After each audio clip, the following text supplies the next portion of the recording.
In court, my wife pointed a manicured finger at me and screamed, "He is a parasite, a freeloader who lives off my spa business." Her lawyer, who was also wearing the watch I bought her, nodded and snickered. I sat silently. Then the judge opened the sealed financial envelope. His eyes widened. He looked at me, then at her. "Mrs. King, you claim he is a freeloader, so an annual passive income of $850,000 is considered freeloading now." The courtroom gasped. Camilla fainted. And I just checked my watch. Before I continue this story, please like and subscribe if you have ever been underestimated by someone who mistook your kindness for weakness. Let me know in the comments where you are watching from. I am Isaiah King, but my friends call me Zeke. I am 75 years old, and if you saw me walking down the street, you would not look twice. I drive a 20-year-old Ford Taurus that has more rust than paint. I wear shirts that I bought at the discount store 5 years ago. My hands are rough, and my walk is slow. To the world, and specifically to my wife Camilla, I am a retired postal worker with a meager pension and a bad back. I am the man who sits on the porch and watches the world go by. They see the old car and the worn shoes, and they assume I am simple. They assume I am lucky to have a younger, beautiful wife like Camilla. They have no idea that in the 1990s, while everyone else was buying fancy cars, I was buying shipping containers. They do not know that while they were sleeping, I was negotiating contracts for logistics routes that span the globe. They do not know that the shipping company King Logistics, which moves half the freight on the eastern seaboard, belongs to the old man in the frayed sweater. I never told Camilla. I met her 10 years ago when she was a single mother drowning in debt, facing eviction and crying on a park bench. I did not want her to love my money. I wanted her to love me. I wanted to be a father to her daughter Bella. I wanted a home, not a transaction. So I helped her. I gave her cash in envelopes and told her it was my savings from overtime at the post office. I paid off her debts. I gave her the seed money to start her spa business, and I let her believe she did it all on her own. I thought I was building a family. I did not realize I was financing my own destruction. The courtroom smelled of floor wax and old lies. I sat at the defendant's table, my hands clasped together, resting on the scarred wood. My knuckles were dark and swollen from arthritis, but they were steady. I did not shake. I did not look down. I looked straight ahead at the woman who had promised to love me in sickness and in health. Camilla was putting on a performance worthy of an Academy Award. She stood in the witness box, wiping a non-existent tear from her cheek with a silk handkerchief. She was wearing a cream-colored suit that cost $3,000. I knew the price because I had paid the credit card bill 2 months ago through a shell company she thought was a bank error in her favor. "Your Honor," she said, her voice trembling with practiced fragility, "it has been a nightmare. For 10 years I have carried this man on my back. I work 12 hours a day at my spa. I break my back to put food on the table. And what does he do? He sits at home. He watches television. He drives that embarrassing old car that leaks oil on my driveway." She looked at me then, and her eyes were not sad. They were cold. They were filled with a hatred so pure it almost took my breath away. "He contributes nothing," she spat out. "He is a financial anchor around my neck. I pay the mortgage. I pay the utilities. I pay for the food he eats. He is a freeloader, Your Honor. A parasite who found a younger woman to take care of him so he could rot in comfort." I listened. I did not object. I let the words hit me like stones. Freeloader, parasite, rot. Next to her stood Gavin Thorne, her lawyer, and her lover. Gavin was everything I was not. He was 40 years old, white, tall, and polished to a high shine. He wore a suit that fit him perfectly and a smile that looked like it cost more than my house. He looked at me with open contempt. To him, I was just an old black man who had gotten lucky enough to marry a woman out of his league and was now refusing to let go. He did not know that I knew about the nights he spent in my house when I was supposedly away on fishing trips. He did not know I had seen them. He did not know that the Rolex Submariner on his wrist was a gift I had bought for Camilla to give to her brother, which she had given to him instead. Gavin stepped forward, holding a stack of papers high in the air as if they were the 10 Commandments. "Your Honor," Gavin boomed, his voice filling the room, "we have evidence here of Mr. King's total lack of contribution." He slammed the papers down on the judge's bench. "Here are the electric bills for the last 5 years, all in Camilla King's name.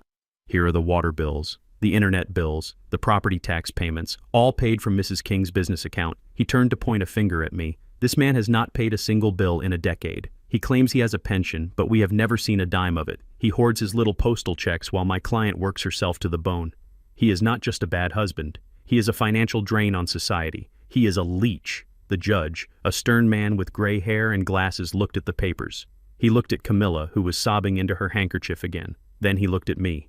"Mr. King, do you have anything to say to these accusations?" I stood up slowly. My knees popped in the silence. I adjusted my old suit jacket, the one with the patch on the elbow. "No, Your Honor," I said. My voice was low and gravelly. "I will let the facts speak for themselves." Gavin laughed. A short, sharp bark of a laugh. "Facts," Gavin sneered. "The facts are that you are broke, Isaiah. The facts are that you are an old man who tricked a vibrant woman into marrying you, and now you want alimony. That is why we are here, isn't it? You want half of her spa. You want half of her hard work because you are too lazy to work yourself." He looked at the judge. "Your Honor, we are asking for a total dissolution of the marriage with no division of assets. We are asking that Mr. King be removed from the home immediately, and we are asking that he pay my client's legal fees for wasting our time." I looked at Camilla. She was looking at Gavin with adoration. She thought they had won. She thought they had crushed the old insect. I remembered the day I met her. It was raining. She was sitting on a bench outside a coffee shop, her mascara running down her face, clutching a foreclosure notice. She looked so small, so defeated. I had sat down next to her. I had offered her my umbrella. She told me her story. A deadbeat ex-husband, a daughter she couldn't feed, a dream of opening a beauty salon that had been crushed by the bank. I had looked at her and seen a fighter. I had seen someone who just needed a hand up. So I gave it to her. I remembered the day I handed her an envelope with $50,000 in cash. I told her it was my life savings. I told her I believed in her. I told her to start her business. I lied. It wasn't my life savings. It was the petty cash from my safe. But she didn't know that. She cried. She hugged me. She promised she would pay me back. She promised she would make me proud. And now here we were. 10 years later. She was successful. She was beautiful. And she was standing in a court of law calling me a parasite. She had forgotten who paid for the lease on her first building. She had forgotten who paid for the renovations. She had forgotten that every time her business almost failed, I was the one who mysteriously came up with the money to save it, telling her I had won a lottery scratch-off or sold an old truck. She believed the lie because she wanted to believe she was a self-made woman. She wanted to believe she was the genius, and I had let her believe it because I loved her. But love cannot survive disrespect, and it certainly cannot survive betrayal. The judge cleared his throat, bringing me back to the present. "Mr. King," the judge said, looking at me over his spectacles, "the plaintiff has made a very compelling case. They have shown proof of expenses. They have shown proof of ownership. Do you have any financial disclosures to present to this court?"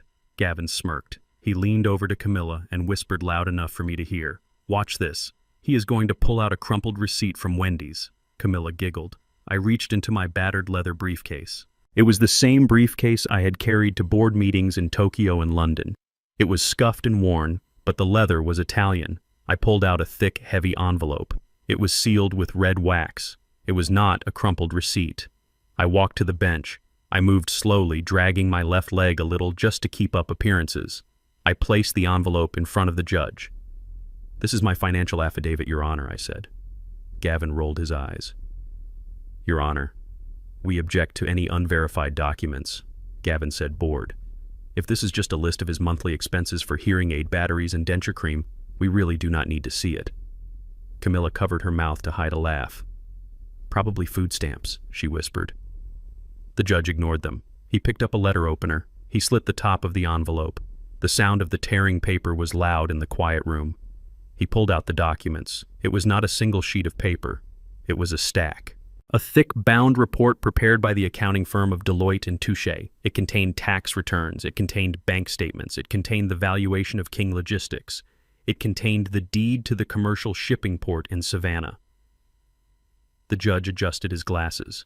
He looked at the first page. He stopped. He blinked. He looked closer as if he thought there was a smudge on the glass. He turned the page. And the next. And the next. The silence in the courtroom changed. It went from bored to confused to electric. The judge looked up. He looked at me.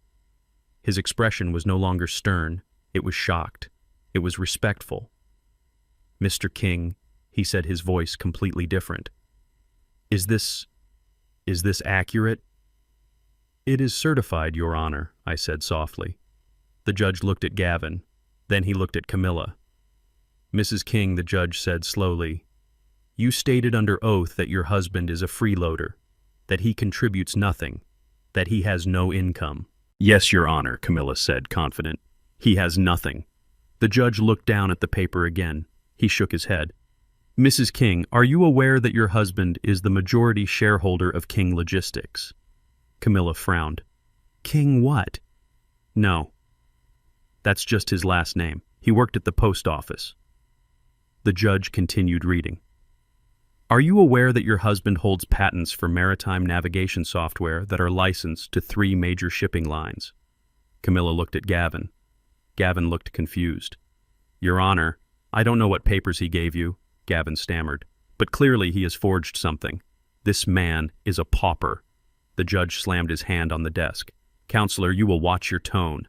These documents are notarized by the state treasury." He looked at Camilla. "Mrs. King, you claim he lives off you. You claim he is a financial burden." The judge held up a page. "So an annual passive income of $850,000 from dividends alone is considered freeloading now." The air left the room. "What?" Camilla gasped. It was a sound like a balloon popping. $850,000, the judge repeated. "And that is just the cash dividends. It does not include the capital gains. It does not include the real estate portfolio." He looked at the total at the bottom of the page. Mr. King's net worth is estimated at $25 million. Camilla's mouth opened. Her jaw literally dropped. She stuttered, 25 million. She looked at me. She looked at the old suit. She looked at the scuffed shoes. She looked at the man she had called a parasite. "No," she whispered. "That's impossible. He collects coupons. He complains about the price of gas." "He is frugal, Mrs. King," the judge said dryly. "There is a difference between being broke and being smart." Gavin grabbed the table to steady himself. His face had gone pale white. He realized in that second that he had not just insulted a poor old man. He had insulted a man who could buy his law firm and turn it into a parking lot before lunch. But, Camilla stammered, "if he has all that money, why didn't he help me? Why did he let me work?" I stood up then. I looked her in the eye. "I did help you, Camilla," I said. My voice was strong now. I dropped the rasp. I dropped the stoop. I stood at my full height. "Who do you think paid off your debt 10 years ago? Who do you think anonymously invested in your spa when you were about to go bankrupt in year 3? Who do you think paid for this lawyer standing next to you?" I pointed at Gavin. "You think you afforded him? You haven't made a profit in 2 years, Camilla. I have been covering your losses because I wanted you to feel successful." Camilla swayed. Her eyes rolled back in her head. She collapsed into her chair, fanning herself with her hand. "You called me a freeloader," I said, stepping closer. "You called me a parasite. But I was the host, Camilla. I was the root that fed the tree. And you were just the branch that decided it was too good for the dirt." I looked at the judge. "Your Honor, I am countersuing." The judge nodded. "I think that is appropriate, Mr. King." I looked at Gavin. He was trembling. "And I want my watch back," I said, pointing to his wrist. Gavin covered the Rolex with his other hand. The room was spinning for them. But for me, the fog had finally cleared. The secret was out, and the weight of the truth was about to crush them both. The judge looked at the papers again. "We are going to need a recess," he said. "A long one." I checked my watch. It was a Timex. It cost $30. It told the time just fine. "I have time, Your Honor," I said. "I have all the time in the world." Camilla looked at me one last time before the bailiff brought her water. She looked at me, and for the first time she didn't see the postman. She saw the king, and she knew she had just lost the kingdom. 3 months ago, I was not sitting in a courtroom. I was sitting in the back of a Gulfstream G650 jet, flying at 40,000 feet over the Atlantic Ocean. I had just finished a hostile takeover of a logistics firm in Savannah that had been trying to undercut my shipping rates. I was drinking sparkling water and wearing a suit that was tailored on Savile Row in London. But as the plane began its descent into the private airfield outside of Atlanta, I began my transformation. I went into the bathroom of the jet. I took off the Italian silk. I put on a pair of stained khaki pants that were a size too big and a flannel shirt that smelled faintly of mothballs. I took off the Patek Philippe watch and replaced it with the $30 Timex. I looked in the mirror. The CEO of King Logistics vanished. Zeke, the retired postman, appeared. It was a costume I had worn for 10 years, a costume designed to protect my heart from greed. But as I was about to find out, it had only blinded me to the snakes in my own garden. My driver dropped me off a mile from my house where I had parked my rusted Ford Taurus. I climbed in. The engine sputtered and coughed before turning over. I drove the last mile with the windows down, letting the humid Georgia air settle into my skin, trying to wash away the air-conditioned sterility of the private jet. I was coming home early.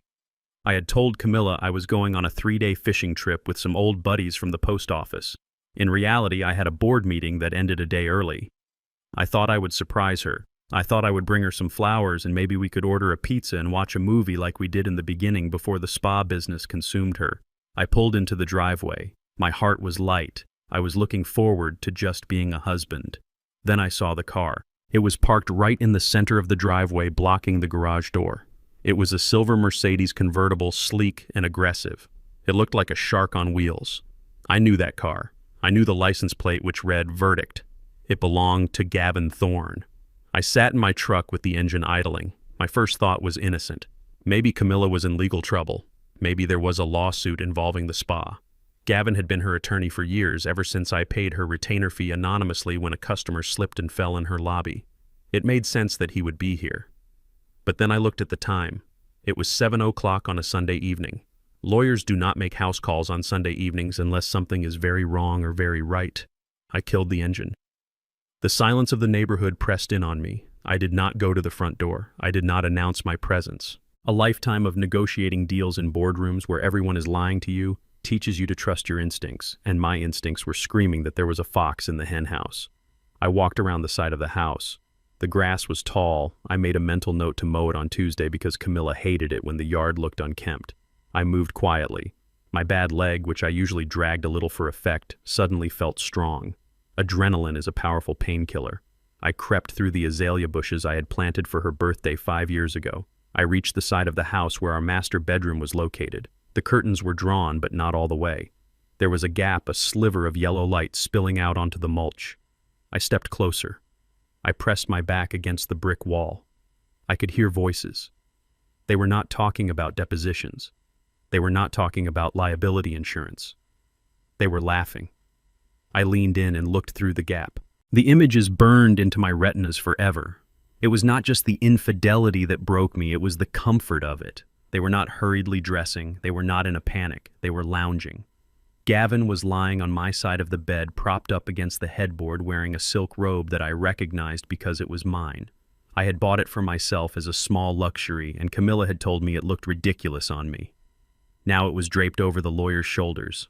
Camilla was sitting at the vanity table, the one I had restored for her, sanding it down by hand for weeks. She was brushing her hair, looking at Gavin in the mirror. She was wearing lingerie that I had never seen before, lace and silk that cost a fortune. I stood there in the dirt and I listened. "You should have seen the waiter's face," Gavin said, swirling a glass of my best scotch. When I told him to put it on the firm's tab, he almost choked. "God, I love spending money that isn't mine," Camilla giggled. The sound was high and sharp. "Don't get too comfortable," she said. "The old man is due back tomorrow. You need to get your scent out of the sheets. He has a nose like a bloodhound." Gavin took a sip of the scotch. He grimaced. "How do you stand it, Cammy? The smell, the old car, the way he eats. It must be like living with a zombie." "It is disgusting," she said. She put the brush down. She turned to look at him, and her face was twisted in a sneer that I had never seen directed at me. "He is so pathetic. He thinks he is taking care of me. He hands me these envelopes of cash like he is some big-shot provider. If he knew how much the spa actually pulls in thanks to your creative accounting, he would have a heart attack." Gavin laughed. "Let's hope he does. It would simplify things. When is he going to kick the bucket anyway?" I looked at his file. His heart is strong. He could live another 20 years. Camilla walked over to the bed. She sat on the edge near his legs. "I cannot wait 20 years, Gavin. I want this house. I want the life insurance. He has a policy for $500,000. It is not a fortune, but it is enough to expand the business and get a place in the city." Gavin reached out and stroked her arm. "We need a plan B," he said. If he won't die, we need to make him disappear. Camilla sighed. I was thinking about the nursing home. The Shady Acres facility over on 4th Street. It is cheap. It is state-run. If we can prove he is incompetent, if we can prove he is a danger to himself, we can get power of attorney. We can dump him there and sell the house. Gavin sat up interested. Incompetent, he mused. That is my specialty. We can start documenting things. Memory lapses. Aggression. I can draft the papers. We just need a doctor to sign off. I know a guy who owes me a favor. Camilla smiled. It was a cold, predatory smile. Do it, she said. I am tired of playing the grateful wife. I am tired of his stories about the post office. I want him gone, Gavin. I want him gone so we can really live. They kissed. It was not a kiss of passion. It was a kiss of conspiracy, a seal on a contract signed in my blood. I stood outside the window, and I waited for the tears. I waited for the rage to make me pick up a brick and throw it through the glass. I waited for the urge to burst in and scream and fight. But nothing came. Instead, a cold calm washed over me. It was the same calm I felt when I was closing a deal that would bankrupt a competitor. It was the ice water that runs in the veins of a man who knows he holds the winning hand even when the other side is cheering. I did not cry. I reached into my pocket and pulled out my phone. It was the latest model, a device I used for running my empire but usually kept hidden in the glove box. I raised it to the gap in the curtains. I tapped the screen. I switched to video mode, 4K resolution, 60 frames per second. I recorded them. I recorded Gavin drinking my scotch. I recorded Camilla talking about the nursing home. I recorded them laughing about my death. I held the phone steady for 3 full minutes. I captured every word, every gesture, every ounce of their treachery. When I stopped recording, I checked the file. The image was crystal clear. The audio was perfect.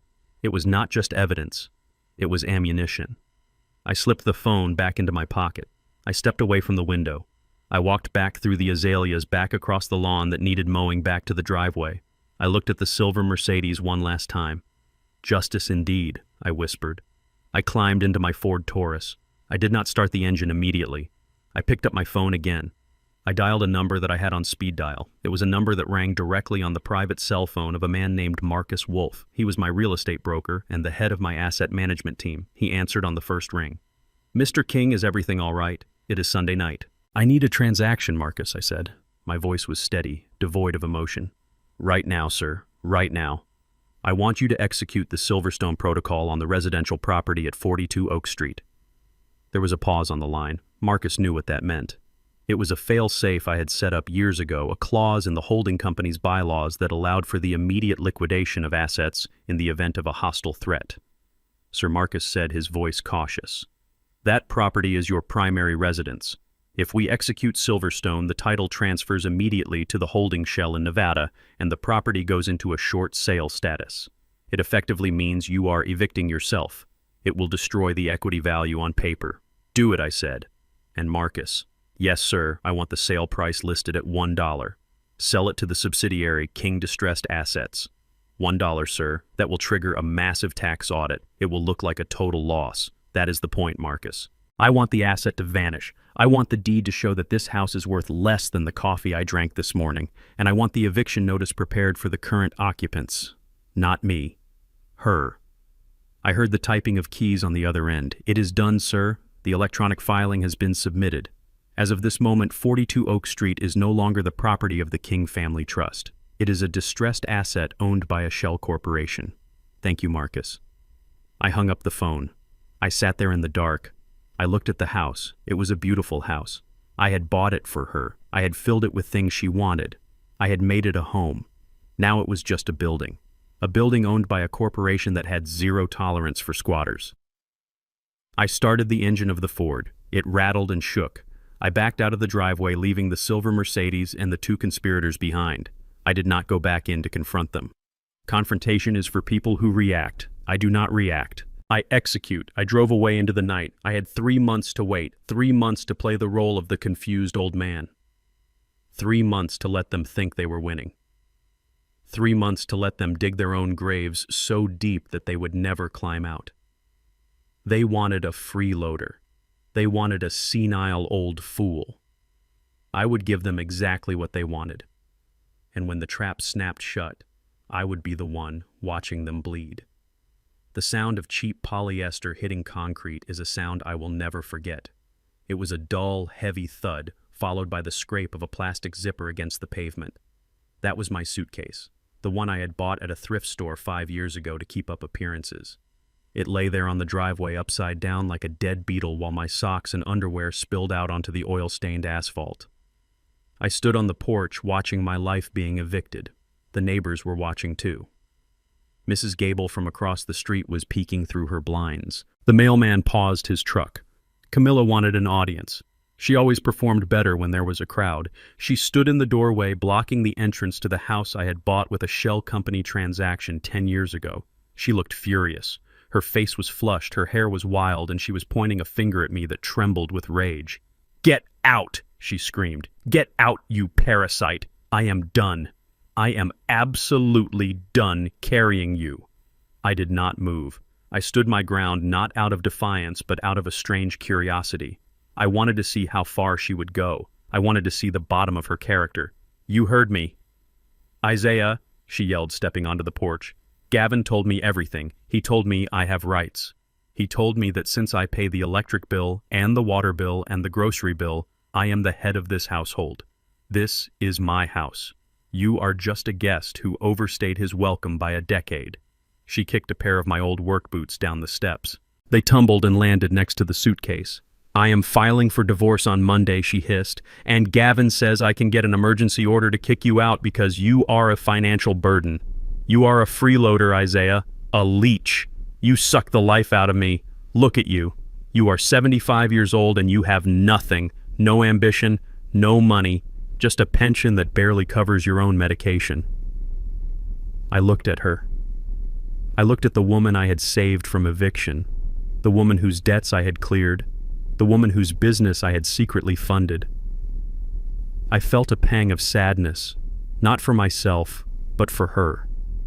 She was so confident in her ignorance. She was standing on a trapdoor that was about to open, and she thought she was standing on a podium. I did not argue. I did not scream back.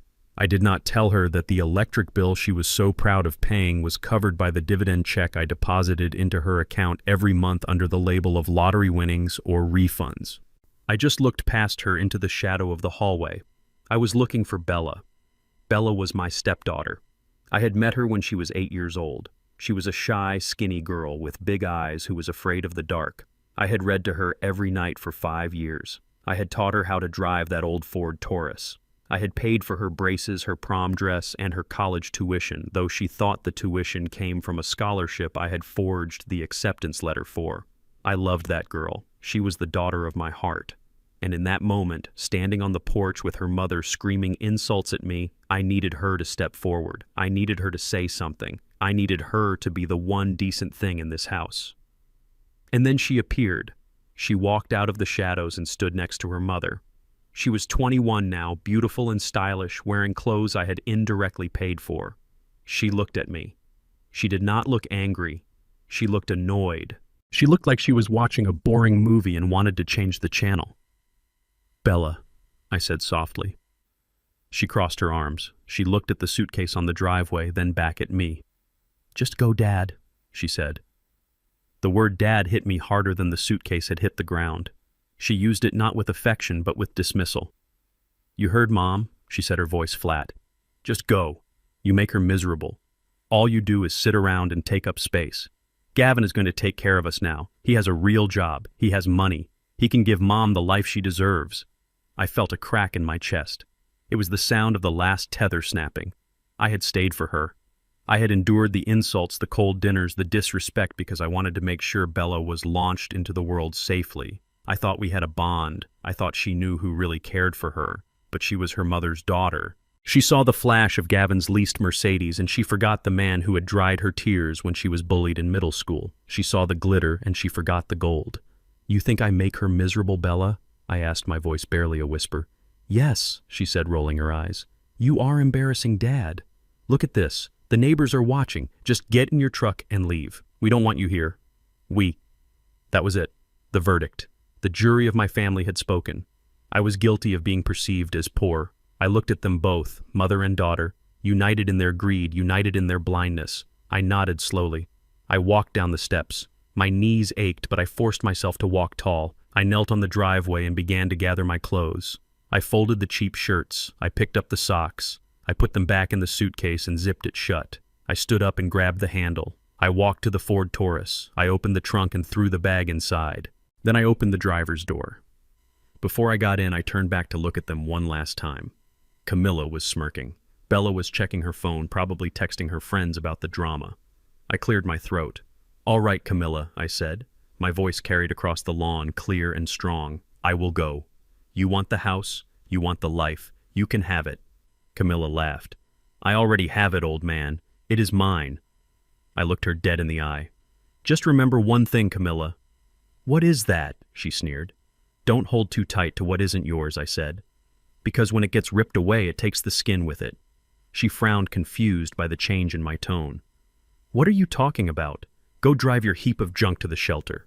I got into the car. I started the engine. It roared to life, a familiar, comforting sound. I backed out of the driveway. I did not look back. I did not wave. I drove down the street past Mrs. Gable's house, past the mailman, and out of the neighborhood I had subsidized for a decade. I drove for 20 minutes in silence. The anger in my gut was cooling, hardening into a cold resolve. They wanted me gone. They wanted the freeloader out. They had no idea that by kicking me out they had just evicted their own future. I merged onto the highway and headed downtown. I was not going to a shelter. I was not going to a cheap motel. I was going to the one place where I could be myself. I pulled up to the entrance of the Ritz-Carlton in downtown Atlanta. The building soared into the sky, a monolith of glass and steel. The valet stand was bustling with Bentleys and Ferraris. When my rusted, dented Ford Taurus pulled into the line, the guests in their evening gowns wrinkled their noses. A young valet rushed forward, waving his hands, trying to shoo me away. "Sir, you can't park here," he shouted. "Deliveries are in the back. Or if you are lost, the public parking is 2 blocks over." I ignored him. I put the car in park right in front of the main doors. I turned off the engine. I stepped out. I was wearing my frayed sweater and my baggy pants. I looked like a homeless man who had stolen a car. "Sir," the valet said, stepping closer, his voice stern. "You need to move this vehicle immediately, or I will call security." I looked at him. I didn't say a word. I just stood there waiting. Suddenly, the glass doors of the hotel burst open. A man in an immaculate suit ran out. It was Mr. Henderson, the general manager of the hotel. He looked pale. He had seen the car from the security monitors. He knew that license plate. He knew who owned the holding company that owned the land the hotel stood on. Mr. Henderson shoved the valet aside. "Get back," he hissed at the boy. Mr. Henderson stopped in front of me. He bowed. It wasn't a nod. It was a bow. "Mr. King," he said, his voice breathless. "My apologies. We did not know you were coming. We would have cleared the lane." The valet's jaw dropped. He looked at the rusted car, then at the manager, then at me. "Mr. King," the valet stammered. "Take the car," I said, tossing the keys to the stunned boy. "Park it in the VIP garage, under the cover, and if there is a single scratch on it when I get it back, you will be parking cars in Siberia." "Yes, sir," the boy squeaked, scrambling to get into the Taurus as if it were a royal carriage. Mr. Henderson guided me toward the doors. "Welcome home, sir. Your usual suite. The penthouse." "The penthouse," I said. "And Henderson." "Yes, sir. Activate the protocol. No one knows I am here. No one. If anyone calls asking for Isaiah King, you have never heard of him. If anyone asks for Zeke, you call security." "I understand," Sir Henderson said, guiding me through the lobby. The guests stared. They saw an old man in dirty clothes being treated like a head of state. They whispered. They pointed. But I walked with my head up. "Who am I registered as?" I asked as we reached the private elevator. Mr. Henderson swiped his key card. The doors opened. "You are registered as the chairman, sir, just as always." The doors closed, shutting out the noise of the lobby. I leaned against the mahogany paneling of the elevator as it shot upward toward the sky. I closed my eyes. The freeloader was dead. He had been left on a driveway in the suburbs with his heart broken by the girl he raised. The chairman was alive, and he was ascending. I reached into my pocket and pulled out my phone. I had 1 week until the court date, 1 week to prepare the paperwork. 1 week to calculate the exact cost of their betrayal. I watched the floor numbers tick up. 20, 30, 40. Camilla had thrown me out because she paid the electric bill. I laughed softly. It was a dry, humorless sound. She had no idea that I owned the power company. The elevator dinged. The doors opened to the penthouse. The city of Atlanta lay spread out beneath me, a glittering carpet of lights. It was my city. It was my world. I walked to the window and looked down toward the suburbs, toward the house where my wife and her lover were probably celebrating their victory right now. "Enjoy the electricity, Camilla," I whispered to the glass. "Because the lights are about to go out." The penthouse at the Ritz-Carlton was comfortable with its Egyptian cotton sheets and room service that arrived on silver trays, but it was not the right stage for the final act of this play. If I wanted to trap a rat, I could not look like a king. I had to look like cheese. I had to look like the decaying, desperate old man that Camilla and Gavin believed I was. So 3 days after I checked into the hotel, I checked out. I left my suits in the climate-controlled closet of the suite. I left the luxury behind. I put on my most threadbare cardigan, the one with the hole near the hem, and I drove my rusted Ford Taurus to the east side of the city to a neighborhood known locally as The Bottoms. The apartment building was a brick tenement that smelled of boiled cabbage and stale cigarette smoke. The landlord, a man with no neck and a suspicion of everyone, took my $300 in cash without looking me in the eye. He gave me a key that was sticky with grime. "Room 4B. He grunted. "Don't make noise. Don't cook meth. And if the cops come, you don't know me." I took the key. I walked up the stairs, avoiding the broken glass on the landing. The apartment was a single room with a mattress on the floor that looked like a crime scene and a window that would not close all the way. It was perfect. It was exactly where a broken, discarded husband would end up. I spent the next 3 days establishing my new reality. I went to the corner store where they sold food behind bulletproof glass. I bought instant noodles, canned beans, and a loaf of white bread. I made sure to count my pennies at the counter, acting like every cent was a struggle. I walked with a stoop. I sat on the stoop of the building, staring blankly at the street, looking like a man who had lost everything. I knew they were watching. I knew it because on the second day I saw a black sedan parked down the street. It was too clean for this neighborhood. The windows were too tinted. Inside I saw the flash of a camera lens. Camilla and Gavin had hired a private investigator. They wanted to make sure I wasn't hiding any assets. They wanted to make sure I was suffering. I decided to give them a show. I sat by the window of my apartment, the one that faced the street. I heated up a cup of instant noodles in the microwave that smelled like burning plastic. I sat there in the dim light, eating the noodles, slowly, looking sad, looking defeated. I let the investigator get his shot. I let him capture the image of Isaiah King, the freeloader, eating sodium and sadness in a slum. Across town in the back office of the spa I had secretly funded, Camilla and Gavin were looking at those very pictures. I wasn't there, but I didn't need to be. I knew them. I knew exactly what they were saying because I had tapped the security cameras in the spa years ago to ensure my investment was safe. Now I used them to watch my enemies celebrate. I pulled up the feed on my secure tablet. They were sitting on the plush velvet sofa in her office. Gavin was holding the photos, laughing so hard he spilled his wine. "Look at him," Gavin crowed, pointing at the picture of me eating noodles. "Look at the pathetic old fool. He is eating garbage. He is living in a dump." Camilla leaned over, looking at the photo with a twisted satisfaction. "He deserves it," she said, "after everything he put me through, dragging me down with his lack of ambition. Look at that shirt, Gavin. He looks like a homeless person." "The investigator report says he paid cash for the rent," Gavin said, reading from a file. $300? That is probably his entire pension check for the week. He has nothing, Camilla. Absolutely nothing. Camilla smiled. It was a cruel smile. "This is perfect," she said. "He can't afford a lawyer.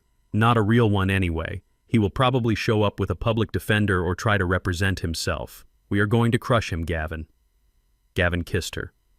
"We are going to win everything he promised. We won't have to split the spa. We won't have to give him a dime of the house equity. In fact, I am going to file a motion to make him pay your legal fees. We will garnish his pension until he dies." Camilla laughed, clapping her hands together. "That would be poetic justice. The freeloader paying me. I love it." Gavin poured more wine. "To us," he toasted, "and to the end of Isaiah King." They clinked glasses. They celebrated the destruction of a man they thought was weak. They celebrated their victory over a ghost. I closed the tablet. I sat in the darkness of the tenement apartment. The sound of sirens wailed in the distance. A couple was arguing in the hallway, screaming profanities. A cockroach scurried across the floor. I finished my noodles. They were salty and cold. Then I stood up.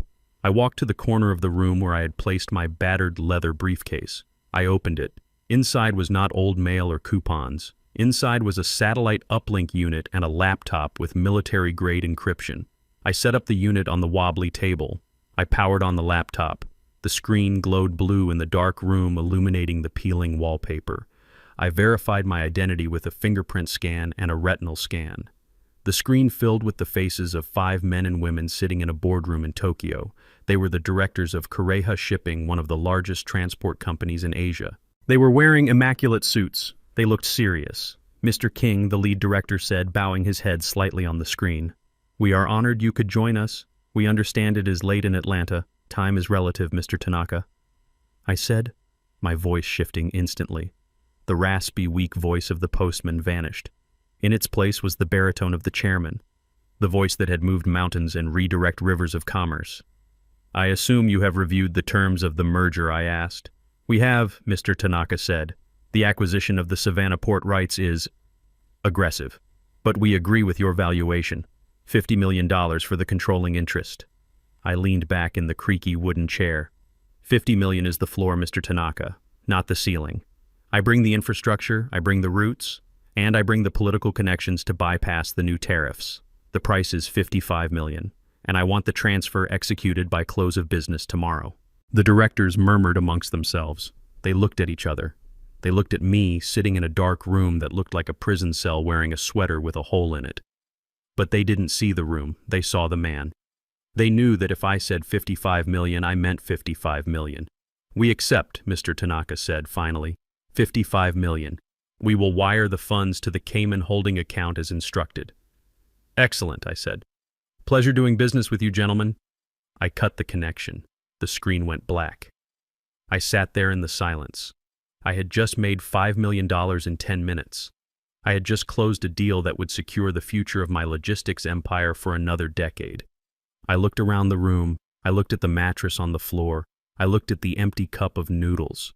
Camilla and Gavin were celebrating because they thought I couldn't afford a lawyer. They thought I was destitute. They thought I was eating noodles because I had to. I picked up the cup and threw it in the trash. I wasn't eating noodles because I was poor. I was eating noodles because I was focused. I stood up and walked to the window. The black sedan was still there. The investigator was still watching, probably hoping to catch me crying or begging for change. I smiled at the darkness. Let them watch. Let them write their reports. Let them tell the court that Isaiah King is a broken man living in squalor. The more they believed in the lie, the harder the truth would hit them.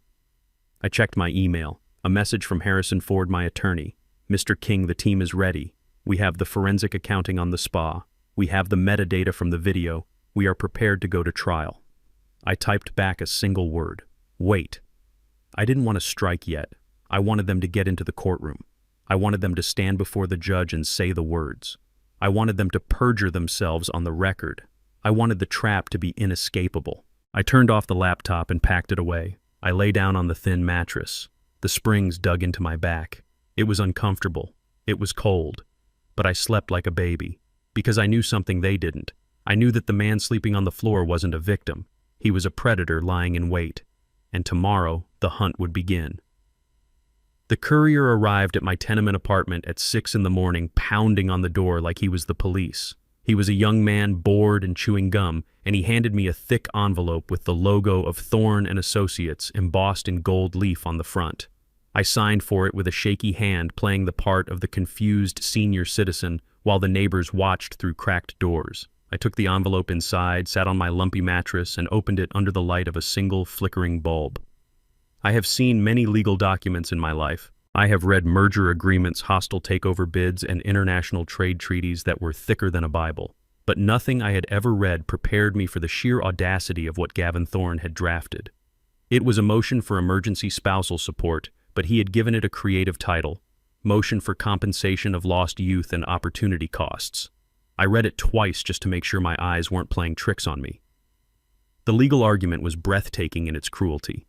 Gavin was arguing that by marrying me, a man 25 years her senior, Camilla had sacrificed her prime years. He argued that my lack of ambition and my poverty had caused her severe emotional distress and professional stagnation. He claimed that because I was a financial dead weight, I owed her reparations for the decade she spent not being married to a rich man.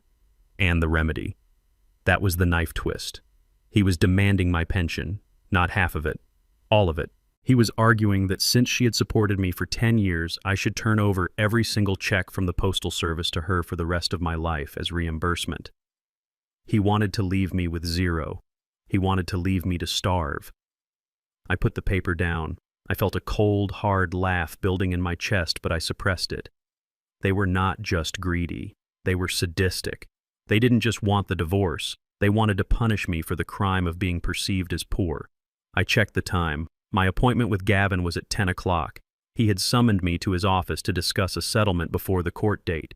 He thought he was summoning a lamb to the slaughter. He did not know he was summoning the butcher. I dressed carefully. I wore my oldest suit, the one with the shine on the elbows and the cuffs that were slightly frayed. I drove my Ford Taurus to the glass skyscraper where Gavin rented his office space. I knew the building well. I knew it because my holding company owned the mortgage on it. I walked into the lobby. The marble floors echoed under my worn shoes. I took the elevator to the 30th floor. The receptionist, a young woman with too much makeup and an attitude that said I was wasting her oxygen, looked at me over her glasses. "Delivery is in the back," she said, not bothering to look up from her phone. "I am here to see Mr. Thorne," I said, my voice raspy.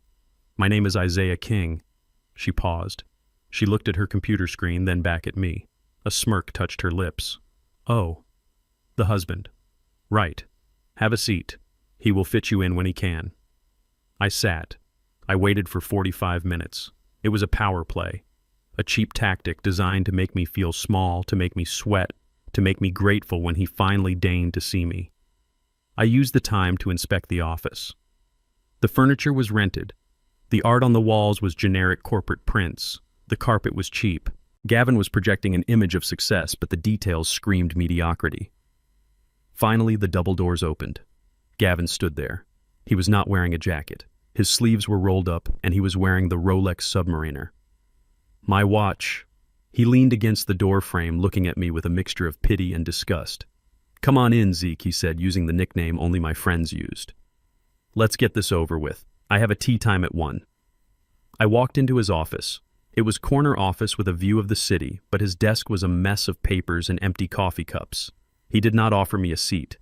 He walked behind his desk, sat down in his leather chair, and put his feet up on the desk.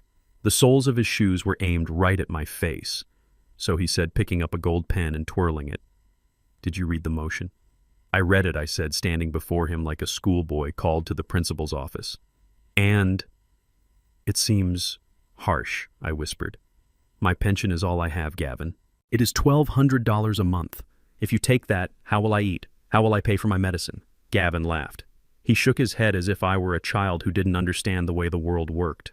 "That is not my problem, Zeke. That is a you problem. See, you made a mistake. You married a woman who was out of your league. You wasted her beauty. You wasted her time. Do you know how much a woman like Camilla is worth on the open market? She could have married a doctor, a CEO. Instead, she got a mailman." He leaned forward, dropping his feet to the floor. "She carried you, Zeke. She paid the bills. She put a roof over your head. Now it is time to pay the piper. We are calculating the cost of her emotional labor, the stress of living with a man who has no ambition, the embarrassment of introducing you to her friends. It adds up." He pushed a document across the desk. "This is a stipulation of settlement. It says you agree to the terms. You agree to sign over your pension checks directly to her account. You agree to vacate the property immediately. You agree to waive any claim to the spa or the house." He tapped the paper with his finger. "Sign it, Zeke. Sign it, and we can avoid a messy trial. We can avoid humiliating you in public." I looked at the paper.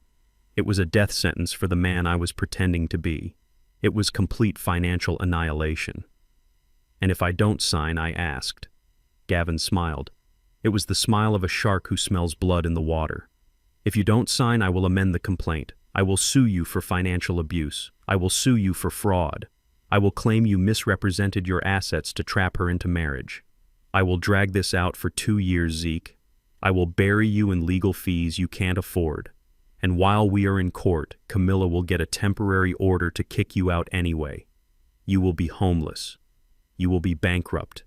And you will die alone under a bridge." He leaned back, crossing his arms over his chest. The Rolex glinted in the sunlight. "Or you sign this. You keep your dignity. You go find a nice state facility that takes Medicaid cases. Camilla is willing to let you take your personal effects, your clothes, that old truck. She is generous that way." I looked at him. I looked at the man who was sleeping with my wife, wearing my watch and threatening to destroy my life. I felt a surge of rage so powerful it almost broke my cover. I wanted to reach across the desk and wrap my hands around his throat. I wanted to tell him that I could buy him and sell him for scrap, but I pushed it down. I swallowed the bile. The trap was not quite shut. I needed his signature on this extortion. I needed proof that he had coerced me. "I need a pen," I said, my voice trembling. Gavin chuckled. He tossed a cheap plastic pen across the desk. It skittered across the polished wood and fell onto the floor at my feet. "Oops," he said. "Clumsy me." I bent down. My knees cracked loudly. I picked up the pen. I placed the document on the edge of the desk. I read the text one last time. It was criminal. It was extortion. "I am an old man, Gavin," I said softly. "I don't understand all these legal words." "You don't need to understand them," Gavin sneered. "You just need to sign." X marks the spot, old-timer. I put the pen to the paper. My hand shook intentionally. I signed my name. Isaiah King. The letters were cramped and small, but I wasn't finished. I looked at Gavin. He was checking his phone, probably texting Camilla that the idiot was capitulating. He wasn't looking at the paper. Underneath my signature in small, neat block letters, I wrote 2 words. 2 words from a language I had studied at Oxford 40 years ago when I was getting my master's in economics. 2 words that every businessman knows, but apparently every arrogant lawyer forgets. Caveat emptor. I pushed the paper back across the desk. "There," I said. "It is done." Gavin grabbed the paper. He didn't even look at it. He just stuffed it into a folder. "Smart move, Zeke," he said, standing up. "You finally did something right. Now get out of my office. You are depressing the decor." "Wait," I said. He looked up annoyed. "What?" I pointed to the paper he had just put away. "Aren't you going to check it? Make sure I signed in the right place." Gavin sighed. He pulled the paper back out. He glanced at the signature. Then he squinted. He saw the words. Caveat. Emptor. He read slowly, sounding out the syllables like a child. He looked at me. He laughed, a loud, braying laugh. "What is this, Zeke? Is this some kind of senile scribble? Caveat emptor. Buyer beware." He shook his head, looking at me with pity. "You are losing it, old man. You think this is a sale. You think you are selling something. You aren't selling anything, Zeke. You are surrendering. You are giving up." He tossed the paper back onto his pile. "Buyer beware," he chuckled. "That is rich. The only thing I am buying is a bottle of champagne to celebrate getting rid of you." He didn't understand. He thought it was the rambling of a confused mind. He didn't realize it was a legal notice. He didn't realize that by accepting the document with that phrase, he was acknowledging that he had been warned. He was acknowledging that the transaction was risky. I stood there for a moment looking at him. "You are right, Gavin," I said. "I am giving up." I turned to leave. "Oh, and Zeke," Gavin called out. I stopped at the door. "Don't forget to leave the keys to the house on the counter when you go. And try to clean up your mess. Camilla says your room smells like old people." I opened the door. I looked back at him one last time. He was already typing on his computer, dismissing me entirely. "I will clean up," I said. "I will clean up everything." I walked out of the office. I walked past the receptionist who didn't look up. I walked to the elevator. My hands were shaking, but not from fear. They were shaking from the adrenaline of the kill. He had the document. He had the signature. He had the warning. Caveat emptor. Buyer beware. He thought he had just bought a victory. He had no idea he had just bought a one-way ticket to disbarment. I got into the elevator. I pressed the button for the lobby. As the doors closed, I allowed myself a small smile. He wanted my pension. He wanted my dignity. He was about to find out that the price of greed is always higher than the sticker price. I walked out of the building and into the bright Atlanta sun. The air felt good. It felt like the calm before the storm. I got into my Taurus. I started the engine. 1 week. In 1 week, I would be in court. In 1 week, the judge would open the envelope. In 1 week, Gavin Thorne would learn Latin the hard way. The glow of the laptop screen was the only light in my dingy apartment as I sat on the floor with my back against the peeling wall. It was 2 in the afternoon on a Tuesday, and outside the window the sounds of the city were loud and chaotic, but inside my mind was quiet. I was watching a stream of data scrolling down the screen. To anyone else it would look like boring banking codes, but to me it was a symphony of justice. I had set the timer on the financial bomb exactly 3 hours after I walked out of Gavin Thorne's office, and now the countdown had reached 0. Camilla believed she was a self-made woman. She believed her spa, the sanctuary, was a goldmine that she had built with her own genius. She had conveniently forgotten the early days when the rent checks bounced. She had forgotten the suppliers who threatened to cut her off until I stepped in. For 10 years, I had been her silent partner, her invisible guarantor. Every time she swiped her black Amex card, she thought she was spending the profits of her business. She did not know she was spending the dividends of King Logistics. She did not know that the card was a supplementary line of credit attached to my primary holding account. I watched the first notification pop up on my screen. Transaction declined, Saks Fifth Avenue. Amount $5,400.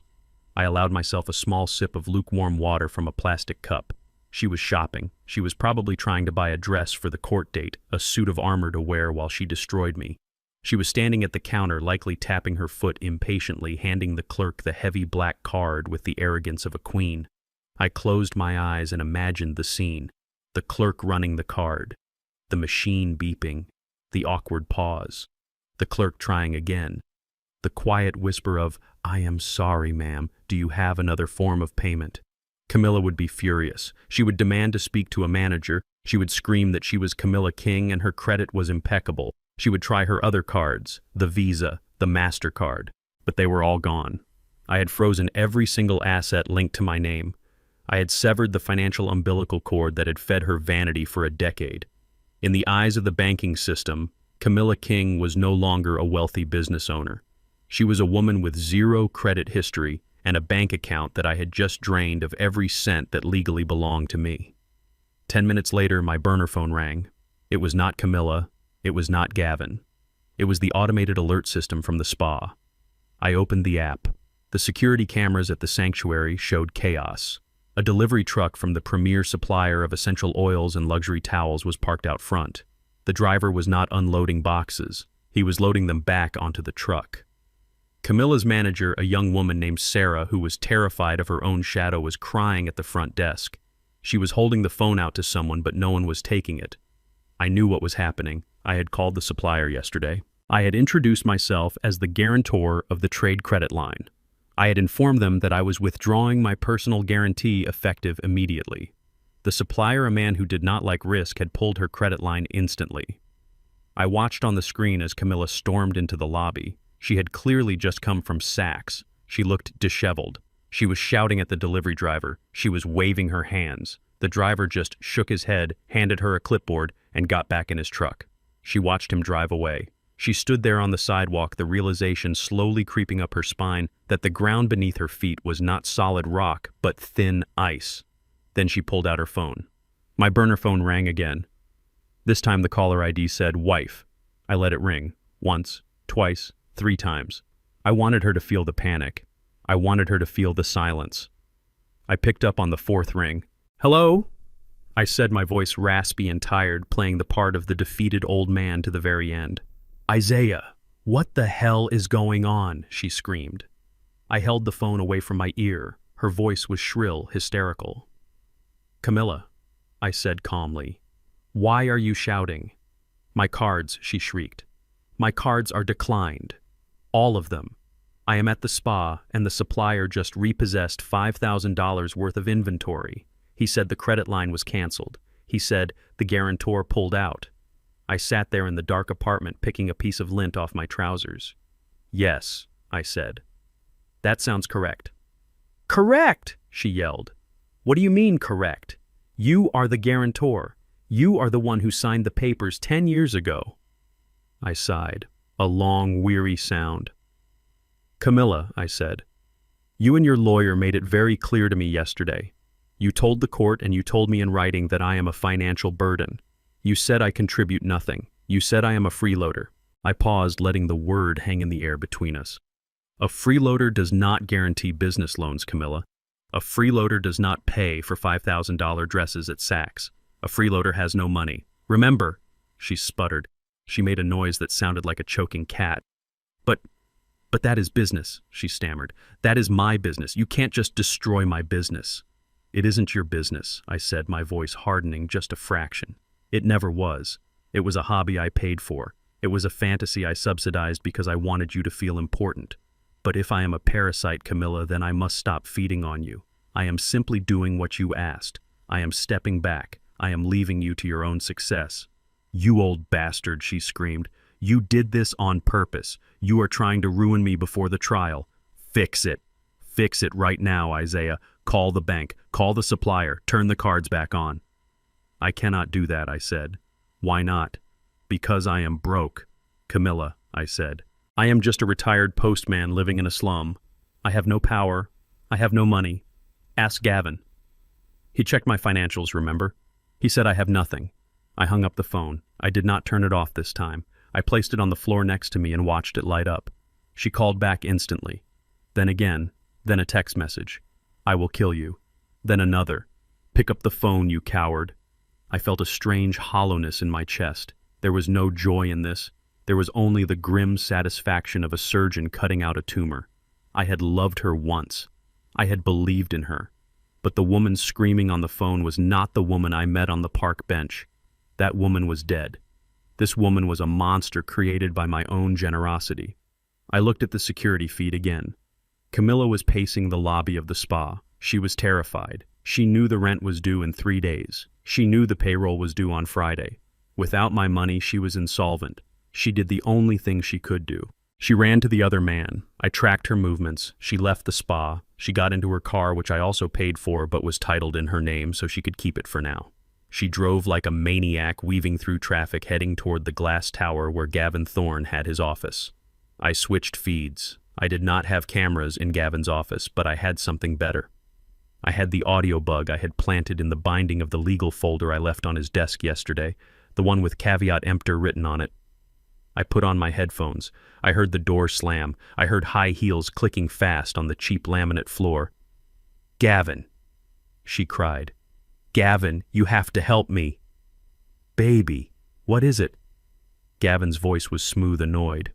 I am working. I have a client coming in 10 minutes. He shut everything off, she sobbed. The cards, the business credit, the supplier just took the inventory, Gavin. I can't pay the staff. I can't pay the rent.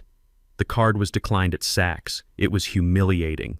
I heard the squeak of a leather chair. Gavin was leaning back. Calm down, Cammy. What do you mean he shut it off? He is broke. How can he shut off your money? He was the guarantor, she wept. He was paying the bills, Gavin. He was paying the credit cards. I thought the business was making that money. But it was him. It was always him. There was a silence. A long, heavy silence. You mean to tell me, Gavin said, his voice losing its warmth, that your spa isn't profitable? That you have been running on his cash for 10 years? I didn't know, she wailed. I just signed the receipts. He handled the books. He said we were doing great. Gavin swore. A harsh, ugly word. This changes things, Cammy. If the business has no value, then there is no asset to split. If it is all debt, then we are fighting over a corpse. I don't care about the split, she screamed. I need cash, Gavin. I need $50,000 by Friday to make payroll and pay the rent, or the landlord will lock me out. You have to lend it to me. Another silence. This one was different. It was the silence of a man checking his own wallet and finding it lighter than he hoped. 50,000, Gavin said slowly. That is a lot of liquid cash, Cammy. My money is tied up. Investments. The firm's overhead. You have it, she insisted. I saw your car. I saw your watch. You are rich, Gavin. You said you would take care of me. I said I would get you a good settlement, Gavin snapped. I didn't say I would be your ATM. I am a lawyer, not a bank. But I left him for you, she pleaded. I kicked him out. I did everything you said. Now he is destroying me. If you don't help me, I lose everything. I heard the sound of Gavin sighing. It was the sigh of a man who realizes the prize he won is actually a burden. Fine, he said. Fine, I can loan you 10,000. That should cover payroll. But you have to sign a promissory note, Cammy. I have to protect the firm. A note, she asked, her voice small. You want me to sign a loan document, like a stranger? It is just business, baby, Gavin said, his voice slick again. Just until we get the settlement from the old man. Once we get his pension, we can pay it back. But 50,000 is impossible. You have to cut costs, fire some people, sell some inventory. I don't have inventory, she screamed. The truck took it. Then figure it out, Gavin shouted back. You are a businesswoman, aren't you? Stop acting like a spoiled child. I took the headphones off. I had heard enough. The cracks were forming. It had only taken 24 hours of financial pressure to turn their romance into a negotiation. Gavin was greedy, but he was also cheap. He liked spending other people's money. He did not like spending his own. And Camilla was realizing that her white knight was actually a mercenary who charged by the hour. She would take the 10,000. It would keep the lights on for a week, but it would not save her, and the resentment would grow. She would look at his Rolex, the Rolex I bought, and she would wonder why he wouldn't sell it to help her. She would look at his car and hate him for driving it while she faced bankruptcy. I leaned back against the wall. The apartment was getting dark. They were turning on each other. The stress was cooking them from the inside out. I picked up my phone. I sent a text to Harrison Ford. Proceed with the filings, but add a new motion. We are requesting a forensic audit of the spa's finances to prove that without my contributions, the business is insolvent. Harrison replied instantly. Understood, Mr. King. That will destroy her credibility as a business owner. It will prove she has no independent income. Exactly, I typed. I wanted the judge to see it. I wanted the court to see that the woman calling me a freeloader was actually a failed entrepreneur who had been propped up by the very man she despised. I stood up and stretched. My back cracked. I walked to the small kitchenette. I opened a can of beans. I ate them cold out of the can, standing by the window watching the street. To the world, I was a poor old man eating dinner in the dark. But in my mind, I was already in the courtroom. I was already watching the gavel come down. The trap was set. The bait was taken. Now all I had to do was wait for the snap. The knock on the door was not the heavy, aggressive pounding of a landlord looking for rent or a process server looking for a victim.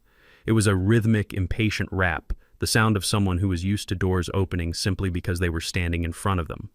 I knew that knock. I had heard it on my bedroom door for 20 years, usually followed by a request for a credit card or a signature on a permission slip. It was Bella. I sat on the edge of my stained mattress in the dim light of the tenement apartment. I had been expecting her. The semester tuition at Emory University was due in 48 hours. For 3 years, the bill had been paid automatically from a trust fund I had set up, but which I had frozen 3 days ago along with every other asset attached to my name. The notices would have started arriving yesterday. The panic would have set in this morning. I stood up and walked to the door. I smoothed down my frayed sweater. I took a deep breath.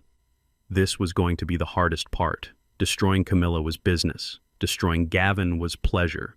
But teaching Bella a lesson she should have learned 10 years ago was going to be surgery without anesthesia. I opened the door. She stood there in the hallway looking like a diamond in a coal mine. She was wearing a designer trench coat and boots that cost more than the building we were standing in. Her hair was perfectly styled, but her face was twisted in a scowl that mirrored her mother's. She looked at the peeling paint on the walls, she looked at the cockroach skittering near her boot, and then she looked at me. There was no hug, there was no hello. "You are hard to find," she said, her voice sharp and accusatory. "I had to pay a private investigator $500 just to get this address. Do you know how embarrassing that is? My friends think you are in a retirement home." "Hello, Bella," I said softly. "It is nice to see you too." She pushed past me into the room. She looked around with open disgust, wrinkling her nose at the smell of old cooking oil and mildew. She refused to sit down. She stood in the center of the room, clutching her Chanel bag like a shield. "This is disgusting," she spat. "Why are you living like this? Is this some kind of game? Mom says you are doing this to humiliate her." I closed the door. I leaned against it, crossing my arms. "I am living within my means, Bella," I said.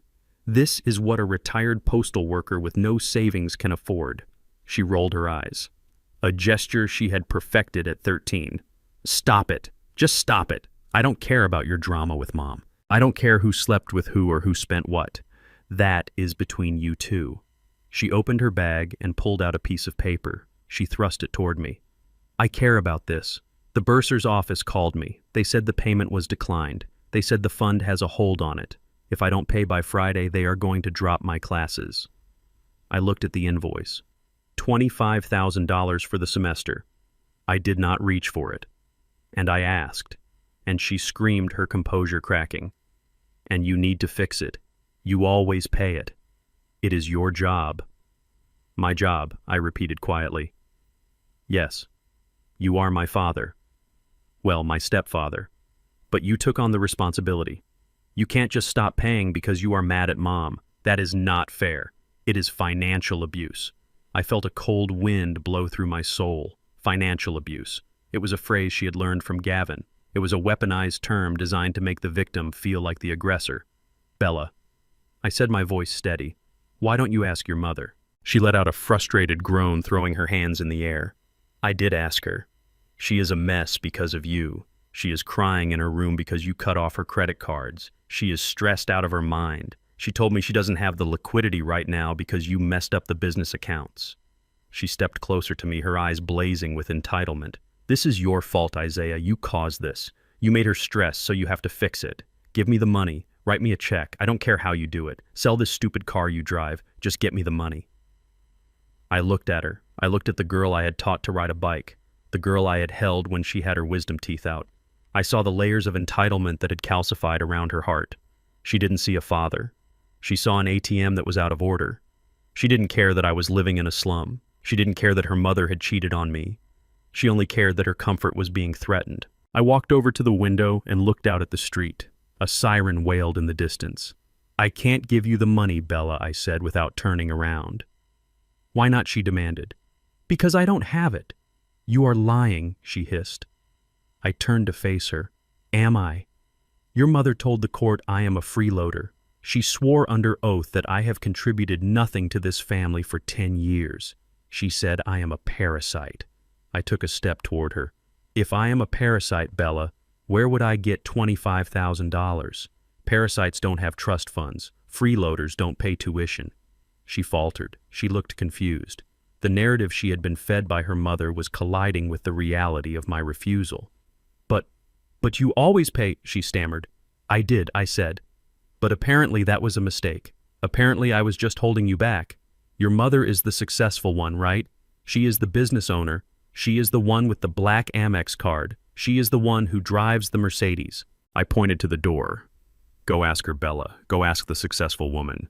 If she is the head of the household, as she claims, then $25,000 should be pocket change for her. Go ask her why she prioritizes her lawyer's fees over your education. Bella stared at me. Her lip trembled. She wasn't angry anymore. She was scared. For the first time in her life, the safety net was gone and she was looking down at the abyss. You are really not going to help me, she whispered. I am helping you, I said. I am teaching you the most important lesson of your life. The bank of Isaiah is closed. She looked at me with pure hatred. It was a look that mirrored her mother's perfectly. I hate you, she screamed. I hate you for doing this. You are ruining my life. She turned and ran out of the room. She slammed the door so hard that plaster dust fell from the ceiling. I stood there in the silence. My heart felt like it had been put through a shredder, but I didn't chase her. I didn't call her back. I let her go. Because I knew where she was going. She was going to her mother. I sat down on the floor and opened my laptop. I put on my headphones. I accessed the audio bug I had planted in Camilla's house. I needed to hear this. I needed to witness the moment the illusion shattered for Bella. 20 minutes later, I heard the front door of my old house slam open. Mom Bella screamed, Mom, where are you? I heard running footsteps on the hardwood stairs. Then the door to the master bedroom flew open. Camilla was crying. I could hear Gavin's voice in the background murmuring soothing nonsense. Bella, what is it? Camilla asked, her voice thick with tears and wine. Why are you yelling? He said no, Bella cried. He said he won't pay. He said he is broke. He told me to ask you. There was a silence. He is lying, Camilla spat. He is just doing this to hurt me. I don't care why he is doing it. Mom, Bella shouted. The bill is due Friday. If I don't pay, I get kicked out. I need the money. You have to pay it. Me, Camilla sounded shocked. Bella, I just told you my cards are frozen. The business is in crisis. But you have money, Bella insisted. You always say you are the one who makes the money. You bought that new car last month. You went on that trip with Gavin. That is different, Camilla snapped. That is tied up. Tied up in what Bella screamed. Mom, it is $25,000. Sell a bag. Sell your jewelry. Sell the car. Camilla's voice turned cold. It was the tone she used when a servant was being difficult. I am not selling my things, Bella. I need to maintain appearances. If people think I am broke, the business will collapse. I need my car. I need my clothes. I have court next week. I need to look successful. Bella was sobbing now. So you are saying my education is less important than your wardrobe? You are saying you won't help me because you want to look rich? I am saying we all have to make sacrifices, Camilla said. Maybe you should take a semester off, get a job, help out around the house. A job. Bella gasped. I am a junior at Emory, Mom. I can't just quit. Well, I can't print money, Camilla shouted. Ask Gavin. Maybe he can lend it to you. I heard Gavin shift uncomfortably. Whoa, hold on, he said. I am just the lawyer here. I am not a bank. I already loaned you 10 grand for payroll, Cammy. I am tapped out. Bella made a sound that was half laugh, half sob. So that is it, she said. The truth comes out. You don't have any money, Mom. You never did. It was him. It was always him. Shut up, Camilla shrieked. You don't know what you are talking about. I know exactly what I'm talking about, Bella said, her voice dropping to a whisper that cut through the speakers. He paid for everything. The house, the cars, my school, and you treated him like trash. You kicked him out. And now that he is gone, we are nothing. Get out of my room, Camilla screamed. Get out before I slap you. I am going, Bella said. I heard footsteps retreating. I heard the front door slam again, then silence in the bedroom. Ungrateful brat, Camilla muttered. After everything I do for her. She just doesn't understand the pressure, Gavin said, pouring a drink. I took off the headphones. I sat in the dark apartment. Tears were running down my face. Not for me, for Bella. She had just tasted the bitter pill of reality. She had just seen her mother choose a handbag over her future. She had just realized that the man she called a freeloader was the only thing standing between her and the cold, hard world. It was a cruel lesson. It was a brutal lesson, but she had learned it. I wiped my face. I stood up. I opened my banking app. I navigated to a separate account, one that was not linked to the marriage one that was set up under a blind trust. I authorized a payment of $25,000 to Emory University. I marked it as anonymous grant. She would not know it was me. Not yet. She needed to sit with the pain a little longer. She needed to feel the fear of the fall before the net caught her. But I would not let her crash. I was teaching her a lesson, not destroying her future. Unlike her mother, I knew the difference between value and price. I closed the laptop. The family was broken. The truth was out. Now there was only the trial left. The final act. I lay down on the mattress. Camilla thought she was fighting for money. She didn't realize she was fighting for her soul. And she had already lost. The air in the courtroom was stale, recycled, and heavy with the scent of Gavin Thorne's arrogance. He paced in front of the judge's bench, his heels clicking on the hardwood floor with a rhythm that was meant to project confidence, but to my trained ear sounded more like the nervous tapping of a man who knows he is skating on thin ice. He was wearing a charcoal suit that looked expensive from a distance, but under the harsh fluorescent lights of the courtroom I could see the cheap stitching on the lapel. He adjusted his tie, the silk shimmering, and threw a look of pure disdain in my direction. I sat alone at the defendant's table. The chair was hard wood and my back ached, but I did not shift. I kept my hands folded on the empty table in front of me. No notepad, no pen, no water glass. Just an old man in a frayed sweater, looking small, looking defeated, looking exactly like the parasite they claimed I was. Your Honor, Gavin boomed, his voice filling the room with practiced theatricality. We have established a pattern of behavior. For 10 years, Isaiah King has contributed absolutely nothing to this marriage. He has lived in a home paid for by my client. He has eaten food bought with her hard-earned money. He has driven a car that leaks oil onto a driveway he does not own. He paused for effect, walking back to where Camilla sat. She was looking down at her hands, playing the part of the victim perfectly. She dabbed at her dry eyes with a tissue, looking up at the judge with a trembling lip. Mrs. King is a self-made woman. Gavin continued, his voice dropping to a respectful whisper. She built the sanctuary spa from the ground up. She poured her blood, sweat, and tears into that business while Mr. King sat on the couch and watched game shows. And now in the 11th hour, he has the audacity to demand a share of her empire. Gavin turned on his heel and pointed a finger at me. It was a dramatic gesture, one he had probably practiced in the mirror. He is a freeloader, Your Honor. A drain on the economy and a drain on my client's spirit. We are asking the court to make a summary judgment. We ask that Mr. King be barred from seeking any equitable distribution of the business assets. We ask that he be removed from the deed of the house immediately, although we contend his name was never validly on it to begin with. And finally, we ask that he be ordered to pay Mrs. King's legal fees for forcing us to bring this frivolous matter to trial. He dropped his hand and smirked at me. The plaintiff rests, Your Honor. Gavin walked back to his table and sat down. He leaned over to Camilla and whispered something. She giggled. It was a soft sound, but in the silence of the courtroom it sounded like breaking glass. She looked at me and mouthed the word "bye." The judge sighed. He was an older man, Judge Miller, with deep lines etched into his forehead and eyes that had seen too many divorces and too many lies. He looked at the clock on the wall. Then he looked down at me. His expression was one of pity. He saw an old black man in cheap clothes sitting alone facing a shark in a suit.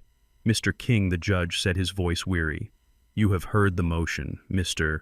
Thorne has presented a very strong argument regarding the separation of assets. He paused, shuffling some papers. I see here that you have not filed a formal response. I see no motions from your side. I see no financial affidavits listed in the docket under your name. The judge took off his glasses and rubbed the bridge of his nose. Mr. King, where is your counsel? I stood up slowly. I let my chair scrape against the floor.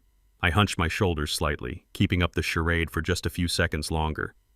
I do not have a lawyer sitting with me, Your Honor, I said, my voice raspy. Gavin snorted, loudly. Because he can't afford one, Gavin muttered loud enough for the stenographer to hear. The judge shot Gavin a warning look, but turned back to me. Sir, if you represent yourself, you are held to the same standards as an attorney. This is a complex case involving business assets and real estate. If you have no representation, I may have no choice but to grant the plaintiff's motion by default. Do you understand? I looked at Camilla. She was beaming. She was already mentally redecorating the house. She was already spending the money she thought she had saved. I looked at Gavin. He was checking his Rolex. My Rolex. He was bored. He thought this was over. He thought he was about to go play golf. I straightened my spine. I dropped the hunch. I lifted my chin. I understand perfectly, Your Honor, I said. And you are right. This is a complex case. Too complex for one man to handle alone. I checked my Timex watch. It was exactly 10 o'clock, so I hired some help. Gavin laughed. Who did you hire, Zeke? The public defender, or maybe you got a coupon for LegalZoom? Suddenly, the heavy double oak doors at the back of the courtroom didn't just open. They swung wide with a force that made the air pressure in the room change. Every head in the courtroom turned. The sound of footsteps echoed on the marble floor, not the scuffling of tourists or the hurried walk of clerks. This was the rhythmic, synchronized march of power. 5 men walked in. They were wearing suits that made Gavin's look like a Halloween costume. These were bespoke suits, cut from Italian wool, dark as midnight, tailored to perfection. They carried briefcases made of leather so fine it looked like liquid. They did not look at the gallery. They did not look at the bailiff. They walked with their eyes fixed straight ahead, moving in a V formation like a squadron of fighter jets. At the front of the V was a man who was a legend. He was not an actor. He was not a politician. But in the world of high-stakes corporate litigation, in the world of mergers and acquisitions that decided the fate of nations, he was a god. Harrison Ford. He was 60 years old with silver hair that was perfectly coiffed and eyes that were the color of cold steel. He was the managing partner of Ford Sterling and Howe, the most expensive, most ruthless law firm in New York City. He did not do divorces. He destroyed corporations. He toppled CEOs. His billing rate was $2,000 an hour, and he usually required a retainer that cost more than Camilla's entire spa. The silence in the courtroom was absolute. It was the silence of a predator entering a room full of prey. Gavin Thorne stood up. His chair fell backward with a loud clatter, but he didn't notice. His face went from smug pink to a terrifying shade of ash gray. His mouth opened, but no sound came out. He looked like he was having a stroke. Harrison Ford did not even glance at him. He walked straight to the defense table. He placed his briefcase on the wood next to my empty hands. He did not open it. He just rested his hand on it, a hand that wore a signet ring older than the United States. The 4 other lawyers flanked him, taking seats behind us, opening laptops and arranging files with terrifying efficiency. Harrison Ford turned to the judge. He buttoned his jacket. "Good morning, Your Honor," he said. His voice was smooth, deep, and resonated with absolute authority. The judge blinked. He looked at his docket. He looked at the man standing before him. Mr. Ford," the judge stammered. Harrison Ford nodded. "My apologies for the dramatic entrance, Your Honor. My jet was delayed by headwinds coming out of Teterboro." He turned slowly. He looked at Gavin. He looked at him the way a lion looks at a mouse, with total indifference. Gavin was trembling. I could see his hands shaking by his sides. "Harrison," Gavin whispered, his voice cracking. "Harrison Ford." "What? Why are you here?" Harrison raised an eyebrow. "I believe that is obvious, counselor." He turned back to the judge. He placed a hand on my shoulder. It was a gesture of solidarity, a gesture that told the entire room that the man in the frayed sweater was under the protection of the most dangerous legal mind in the country. "I am here to represent my client," Harrison said. "Your client?" the judge asked, looking at me. "Yes, Your Honor. I am representing Mr. Isaiah King." Camilla stood up. She looked confused. She didn't know who Harrison Ford was. She just saw a rich man in a suit standing next to her husband. "Who is this?" she demanded, her voice shrill. "Isaiah, you can't afford a lawyer. Who is paying for this?" Harrison turned to her. He didn't smile. He didn't frown. He just looked at her with a cold, clinical detachment. "Mrs. King," he said, "I assure you my fees are paid in full. Mr. King has had me on retainer for 20 years. "Retainer?" she gasped. "What retainer? He is a postman." Harrison ignored her. He turned back to the judge. "Your Honor, we apologize for the late filing. However, given the nature of the plaintiff's accusations and the fraudulent nature of the evidence presented against my client, we felt it necessary to conduct a full forensic audit before responding." He snapped his fingers. One of the junior lawyers instantly placed a thick document in his hand.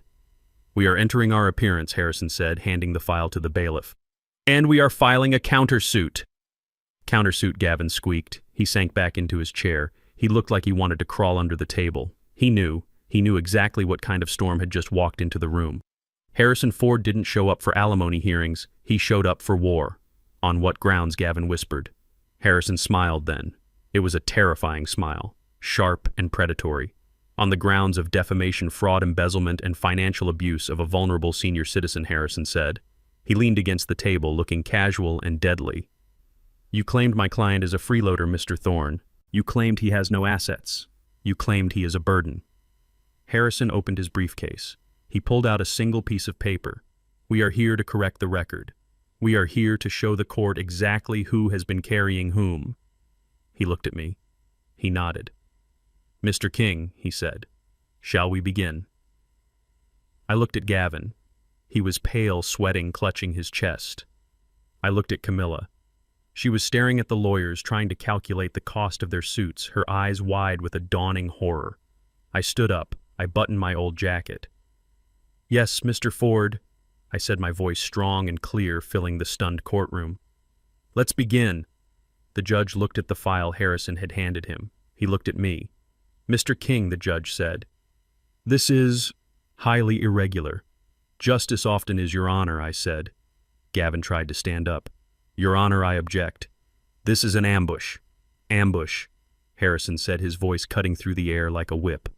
"No, Mr. Thorne. An ambush is sleeping with your client's wife while you represent her.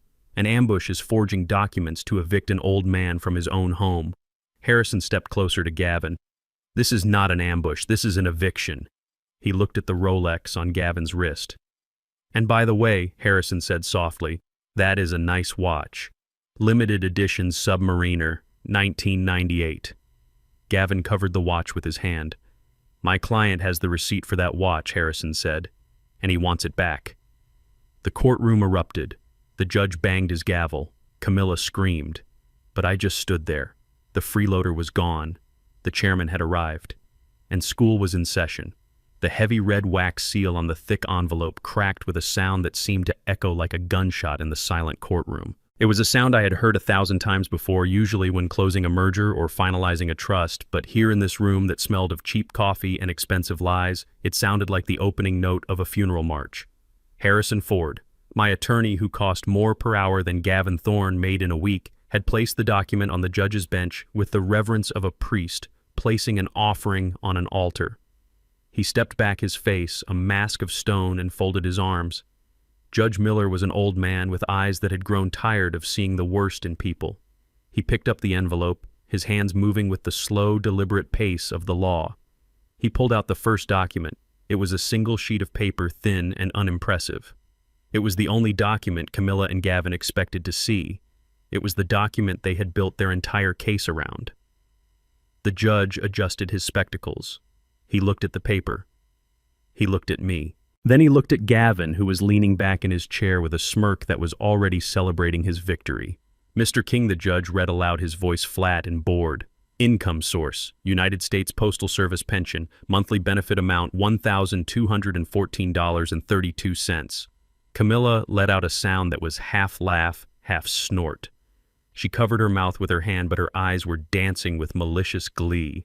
She leaned over to Gavin and whispered loud enough for the stenographer to hear.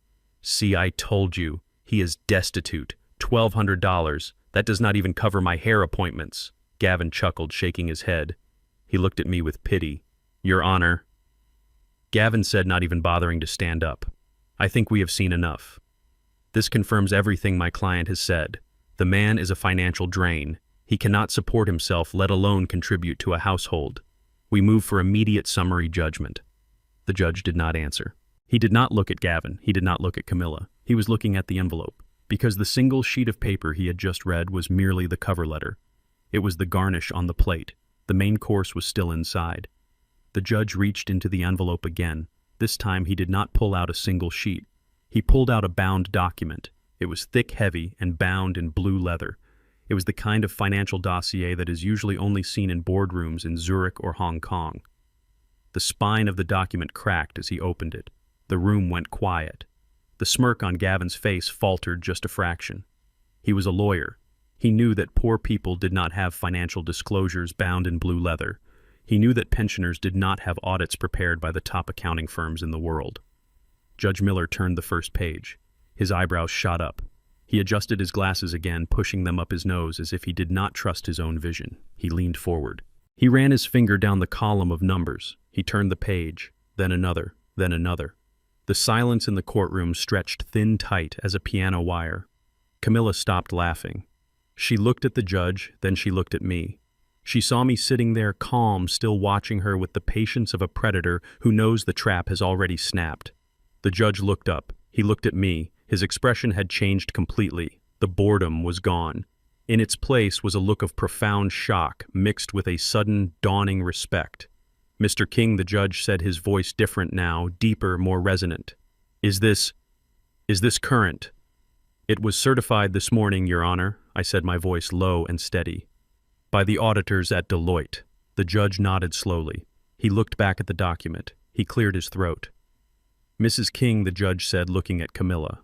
You stated under oath that your husband is a freeloader. You stated that he has no income other than his pension. You stated that he is a parasite. Yes, Camilla said, her voice wavering slightly. He is. He has nothing. The judge looked down at the paper. Well, Mrs. King, according to this audited financial statement, there seems to be a discrepancy in your definition of the word nothing. He lifted the document. In addition to the pension, the judge read aloud, his voice booming through the room. Mr. King receives an annual dividend disbursement from his majority holdings in King Logistics International. Camilla frowned. King Logistics. She had seen the trucks. Everyone had seen the trucks. They were everywhere on the highways, on the docks. But she had never made the connection. She thought King was just a common name. She thought I was just Zeke the mailman. The judge looked at the number. The annual dividend income for the last fiscal year is listed as $850,000. The air left the room. It was a physical sensation, as if a vacuum had been turned on. Camilla gasped. It was a wet, choking sound, what she whispered. $850,000, the judge repeated, and that is just the passive income, Mrs. King. That does not include the capital gains. He turned the page. Mr. King also holds 6 patents for maritime navigation software licensed to the U.S. Navy and Maersk Shipping. Annual royalties for these patents are listed at $150,000. Gavin Thorne dropped his pen. It hit the floor with a loud clatter, rolling across the wood until it hit the leg of my table. He did not reach for it. He sat frozen, his face draining of color until he looked like a wax statue. His mouth hung open. He looked at the Rolex on his wrist, the watch he had stolen from me, the watch he thought was just a lucky find by a poor man.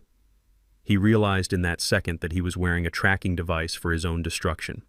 The judge continued reading, relentlessly peeling back the layers of my life that I had kept hidden for so long. Real estate holdings, the judge read. Commercial properties in Savannah, Charleston, and Atlanta, including the building this court is currently leasing its archives facility from. The judge looked at me with a small smile. I did not know you were our landlord, Mr. King. I keep a low profile, Your Honor, I said. Camilla was shaking. Her hands were gripping the edge of the plaintiff's table so hard her knuckles were white. She was hyperventilating. No, she stammered. No, that is impossible. He eats beans. He drives a Ford Taurus. He collects coupons. He is a wealthy man who lives frugally. Mrs. King, the judge said coldly. There is a difference you clearly failed to notice. The judge turned to the final page. The summary. Total estimated net worth, including liquid assets, stocks, and real estate holdings, is listed at $25 million. Camilla made a noise like a dying animal. Her eyes rolled back in her head. She slumped in her chair, her hand flying to her chest. 25 million, she wheezed. She looked at me. She looked at the man she had called a leech. She looked at the man she had tried to evict from his own home. She saw the years of kindness I had given her. She saw the debts I had paid. She saw the spa I had saved, and she saw it all burning. She realized that the money she had been chasing, the lifestyle she had been desperate to achieve by marrying me and then discarding me, had been sitting across the dinner table from her every single night. She had been sleeping next to a fortune, and she had treated it like trash. But why, she cried, tears streaming down her face, ruining her expensive makeup. Why didn't you tell me? Why did you let me work? Why did you let me struggle? I stood up. I walked toward the bench. I stopped in front of her table. I let you work because you said you wanted to build something, Camilla.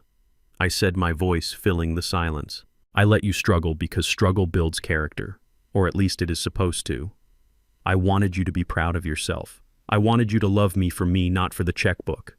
I looked at Gavin. He was staring at his shoes, unable to meet my gaze. And as for telling you, I said, I told you every day. I told you with my actions. I told you when I paid your debts. I told you when I fixed your house. I told you when I loved your daughter. You just weren't listening. You were too busy looking for a price tag. Camilla sobbed. She reached out a hand toward me. Isaiah, she begged. Baby, I didn't know. We can fix this. I was stressed. Gavin told me, stop, I said. I looked at the judge. Your Honor, my wife has made her position clear. She considers me a freeloader, a burden. She wants me out of her life. She wants to keep her assets separate. I pointed to the blue book. I agree with her. I am a burden she clearly cannot afford to carry. Therefore, I accept her terms. I want a divorce. And I want a total separation of assets. Gavin stood up, his legs shaking. Your Honor, he squeaked, in light of this new information, we withdraw our motion. We would like to recess to discuss a settlement. A settlement, Harrison Ford said, stepping forward, his voice like a guillotine. There will be no settlement, Mr. Thorne. You sued for financial support based on the claim that my client is destitute. You filed sworn affidavits stating he has no income. If you withdraw that claim now, you are admitting to perjury. Gavin turned green. We were misinformed, he stammered. You were blind, Harrison corrected him, and now you are going to pay for it. The judge looked at the documents again. He looked at Camilla, who was now fully weeping, her face buried in her hands. He looked at Gavin, who looked like he was about to vomit. And then he looked at me. Mr. King, the judge said, this is the most impressive financial disclosure I have seen in 20 years on the bench. And the most ironic, he closed the book. You are clearly not a freeloader. No, Your Honor, I said. I am the bank, and the bank is foreclosing. Camilla looked up. Her eyes were wild. The house, she whispered. The house. Who owns the house? I smiled. It was the only time I smiled that day. I do, Camilla. Or rather, King Distressed Assets LLC does.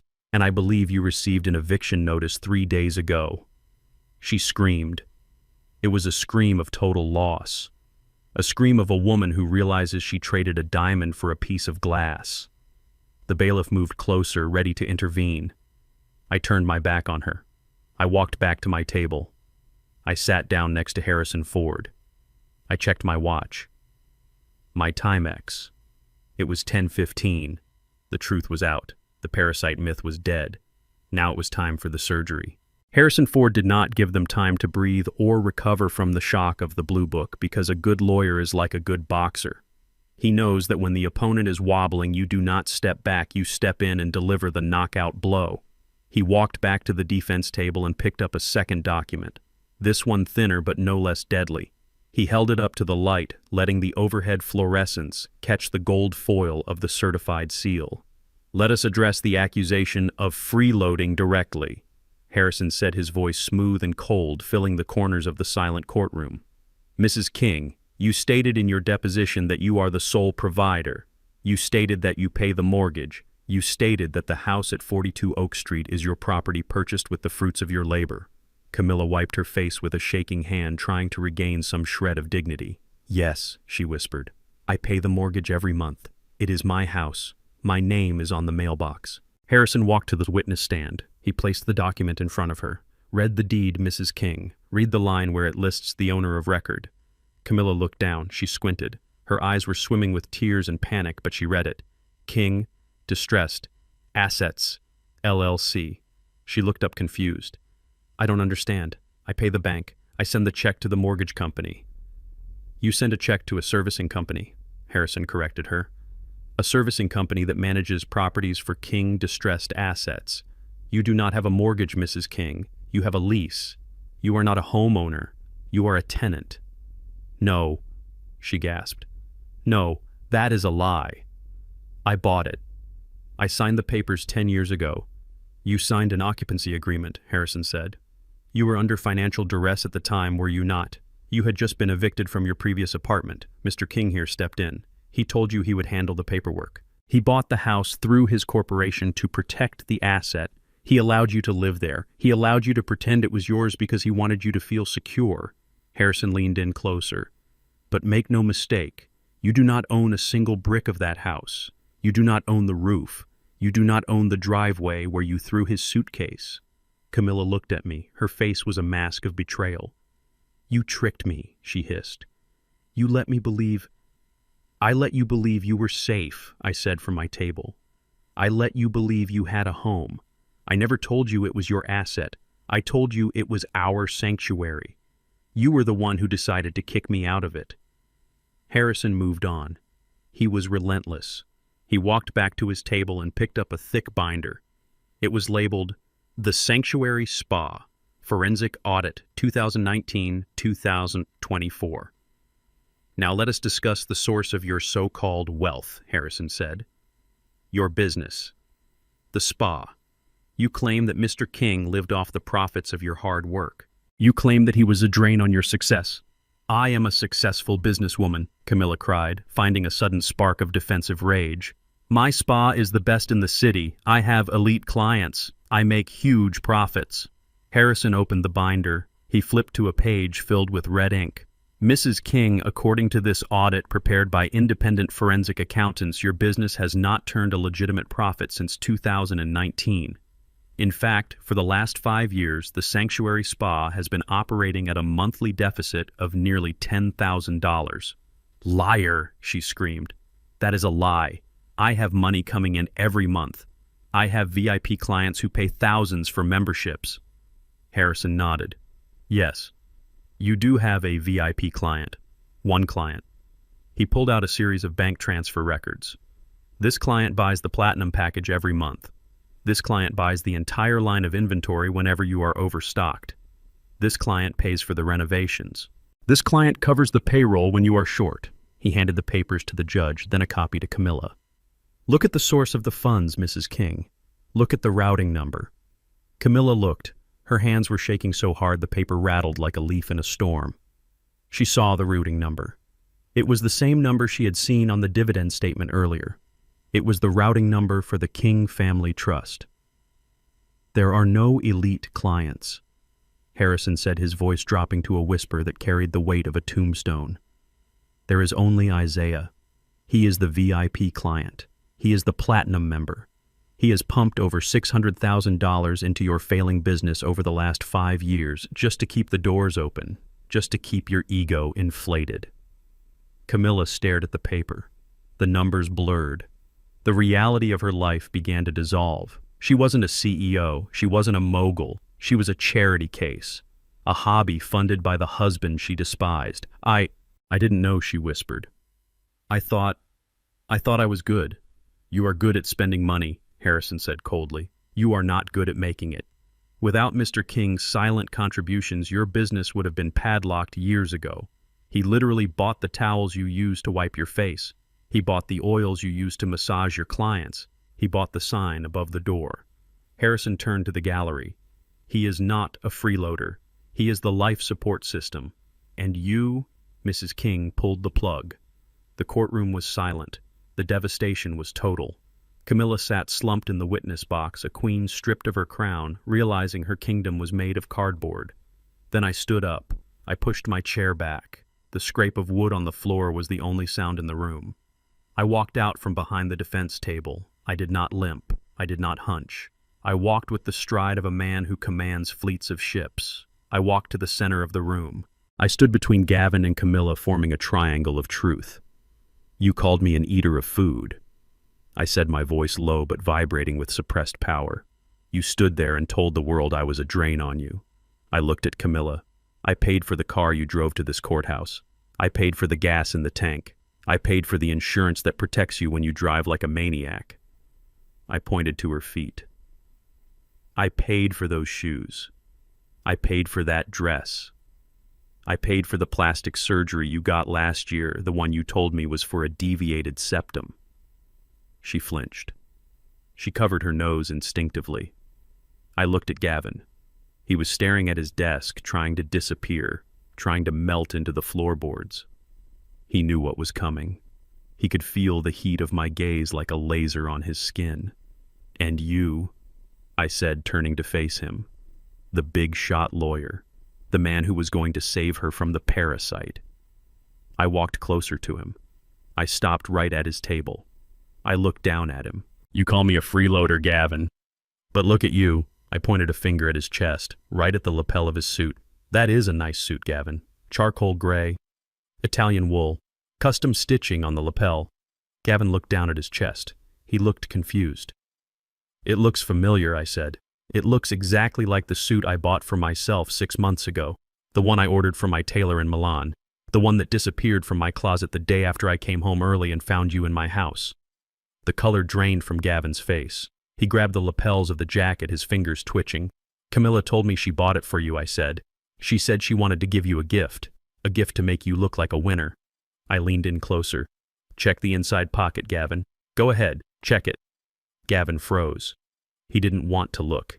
He knew. In his gut, he knew. Check it, I roared. Gavin's hand shook as he reached inside the jacket. He pulled out the inner pocket lining. He looked at the embroidery. There, in gold thread, were 2 letters. I.K. Isaiah King. The courtroom gasped. A ripple of shock went through the gallery. The judge leaned over his bench, his eyes wide.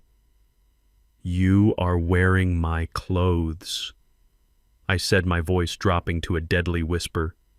You are sleeping in my bed. You are driving a car I essentially paid for because Camilla used my money to pay your retainer. And you have the audacity to call me a freeloader." I reached out and flicked the lapel of the suit. It was a gesture of ultimate disrespect. "You are the parasite, Gavin. You are the one living off another man's labor. You are the one wearing a dead man's clothes." Gavin looked like he was going to be sick. He tried to take the jacket off right there in the courtroom, his arms tangling in the sleeves in his panic. He looked pathetic. He looked like a thief caught with his hand in the jar. I turned back to the judge. "Your Honor," I said, "I think we have established who pays the bills in this family. I think we have established who the real freeloaders are." The judge nodded slowly. He looked at Camilla, who was weeping silently. He looked at Gavin, who was sitting in his shirt sleeves holding the stolen jacket like it was radioactive. "The court agrees, Mr. King," the judge said. "The evidence is overwhelming." I walked back to my table. I sat down. Harrison Ford nodded at me, a small, rare smile of approval on his face. I looked at Camilla one last time. She looked back at me. Her eyes were pleading. She was mouthing my name. She wanted forgiveness. She wanted the checkbook back. But the checkbook was closed. And so was my heart. She had called me a freeloader. She had tried to destroy me. Now she knew the truth. I wasn't the weight dragging her down. I was the wings that had kept her in the air, and I had just stopped flapping. The silence in the courtroom was not empty. It was heavy, like the air before a tornado touches down. The financial revelations had sucked the oxygen out of the room, leaving Camilla gasping and Gavin staring at the table as if he wished he could dissolve into the wood. But Harrison Ford was not finished. He stood in the center of the room, a titan in a bespoke suit, and he did not look like a man who was satisfied with just winning. He looked like a man who wanted to salt the earth so nothing would ever grow there again. "Your Honor," Harrison said, his voice dropping to a register that commanded absolute attention. "We have established the financial reality. We have established that my client is the source of all prosperity in this marriage. But the plaintiff's motion was not just about money. It was about character." He walked back to the defense table. He did not pick up a paper this time. He picked up a small silver flash drive. "Mr. Thorne argued that my client is a burden." Harrison continued, turning the drive over in his fingers. "He argued that Mrs. King has suffered emotional distress. He argued that she deserves compensation for her wasted years." Harrison looked at the judge. "We would like to submit Exhibit B into evidence. It is a video recording." Gavin's head snapped up. His eyes were wide, filled with a sudden primal fear. He knew. Somewhere deep in his lizard brain, he knew what was coming. "Objection," Gavin stammered, standing up too quickly, knocking his chair back. "We have not seen this evidence. This is trial by ambush. We have no idea what is on that drive." "You were provided a copy of the digital discovery this morning," Mr. Thorne, Harrison said calmly. "It was in the sealed envelope you chose not to open because you were too busy gloating. If you had done your due diligence, you would know exactly what this is." The judge looked at Gavin with zero patience. "Sit down, counselor. Play the video, Mr. Ford." The bailiff took the drive. He plugged it into the court's AV system. A large screen descended from the ceiling. The lights in the courtroom dimmed automatically, casting long shadows across the room. I sat still. I did not look at the screen. I did not need to see it. I had lived it. I had stood in the mulch outside my own bedroom window and watched my life disintegrate. I looked at Camilla instead. I wanted to see her face when the mirror was held up to her soul. The screen flickered to life. The quality was pristine, 4K resolution. The colors were vibrant. It showed a bedroom, my bedroom, the bed I had bought, the vanity I had restored. The sound came through the courtroom speakers, clear and amplified. The sound of laughter, cruel, mocking laughter. On the screen, Gavin Thorne was lying in my bed, wearing my silk robe, holding a glass of my scotch. Camilla was sitting at her vanity, brushing her hair. The courtroom was dead silent. The only sound was the breathing of the people in the gallery and the voices coming from the screen. "When is he going to kick the bucket anyway?" the Gavin on the screen asked, his voice casual, as if asking about the weather. I looked at his file. His heart is strong. He could live another 20 years. In the courtroom, the real Gavin covered his face with his hands. He was shaking. He knew that every lawyer in the state would hear about this by lunch. He knew his license was burning. On the screen, Camilla turned. Her face was twisted in a sneer that was magnified 10 feet high for everyone to see. "I cannot wait 20 years, Gavin," she said. "I want this house. I want the life insurance. He has a policy for $500,000. A gasp went through the gallery. This was not just adultery. This was conspiracy. This was predestination. The video continued. It was relentless. "We need a plan B, the screen," Gavin said. "If he won't die, we need to make him disappear." "I was thinking about the nursing home," Camilla said.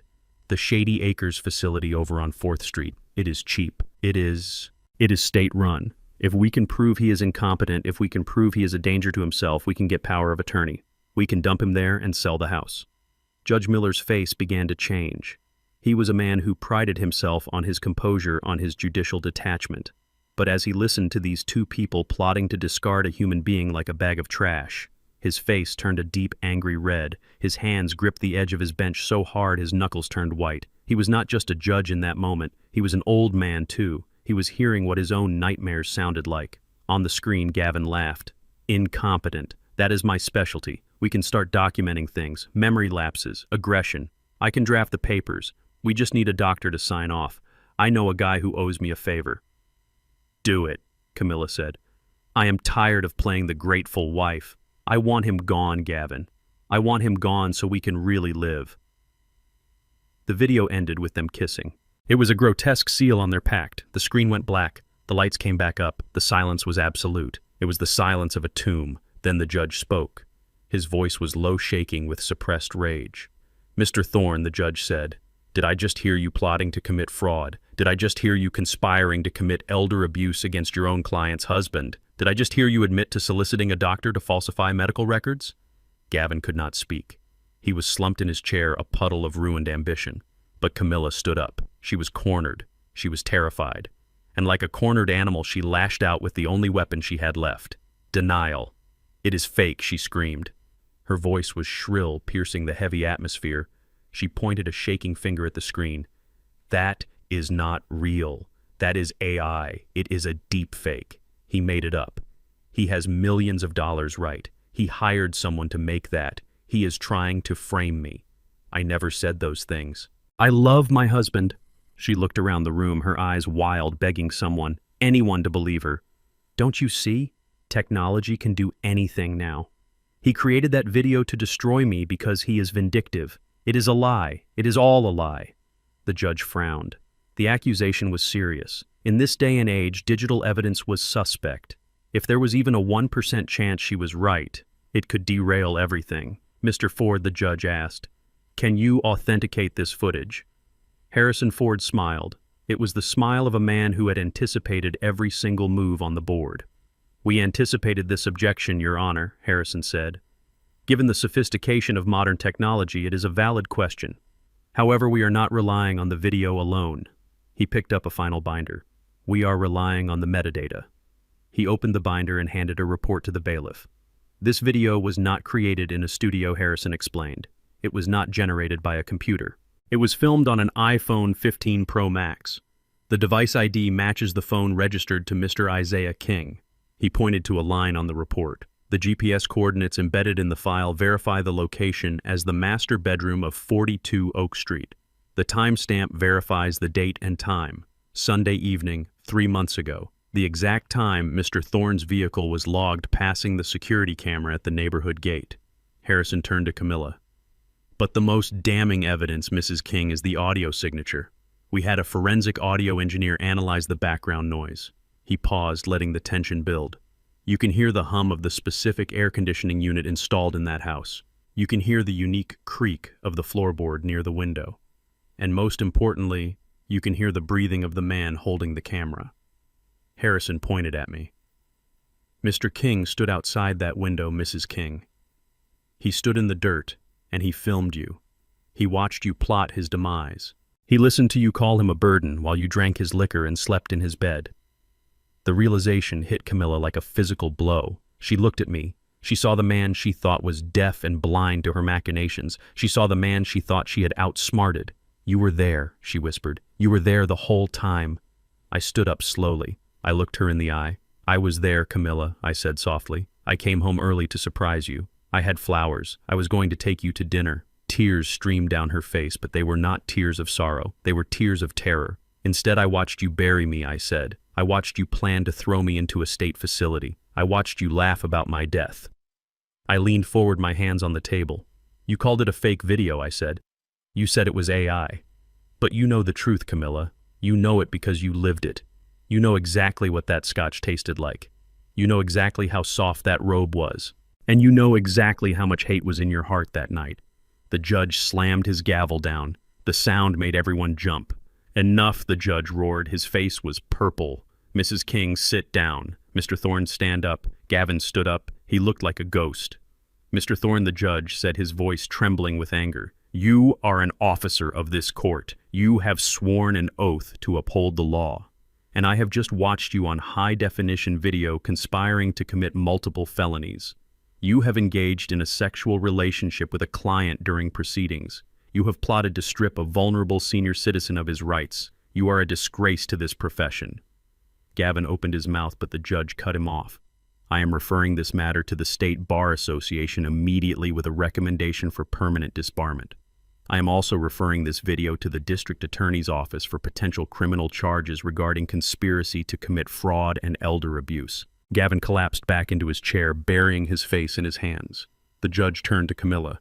And you, Mrs. King, you came into my courtroom and demanded justice. You demanded equity. You claimed to be a victim. The judge shook his head in disgust. There is no AI in the world that could fabricate the cruelty I saw on that screen. That was not a computer generation. That was a revelation of character. You are not a victim. You are a co-conspirator. Camilla was sobbing now, loud heaving sobs that echoed in the silent room. I didn't mean it, she wailed. It was just talk. We were just talking. The judge looked at the papers in front of him. Talk has consequences, Mrs. King, especially when that talk is about ending a man's life as he knows it. I looked at them, the lawyer and the wife, the shark and the leech. They were destroyed, not by my money, not by my lawyers, but by their own words, by their own greed captured in light and sound. Harrison Ford closed his briefcase. The click of the latch was the period at the end of the sentence. We rest our case, Your Honor, Harrison said. I sat back down. I felt a great weight lift off my shoulders. The secret was told. The poison was out. The judge picked up his pen. He looked at me one last time. Mr. King, he said, his voice softening, I am sorry you had to see that. No one should have to see that. It is all right, Your Honor, I said. Sometimes you have to see the rot to know where to cut. The judge nodded. Then let us cut, he said. He began to write his judgment, and as the pen scratched across the paper, I knew that the man who walked out of this courtroom would not be the man who walked in. The freeloader was dead and buried. The king had returned. The silence that followed the end of the video was heavy and toxic, the kind of silence that fills a room after a bomb goes off but before the dust settles. The screen had gone black, but the image of my wife and her lawyer conspiring in my bedroom was burned into the retinas of everyone present. I sat perfectly still at the defense table, my hands clasped loosely in front of me. I did not need to speak. I did not need to shout. The truth had roared loud enough for both of us.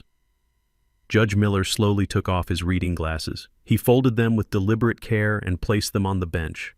He looked tired. He looked like a man who had suddenly lost his taste for the law.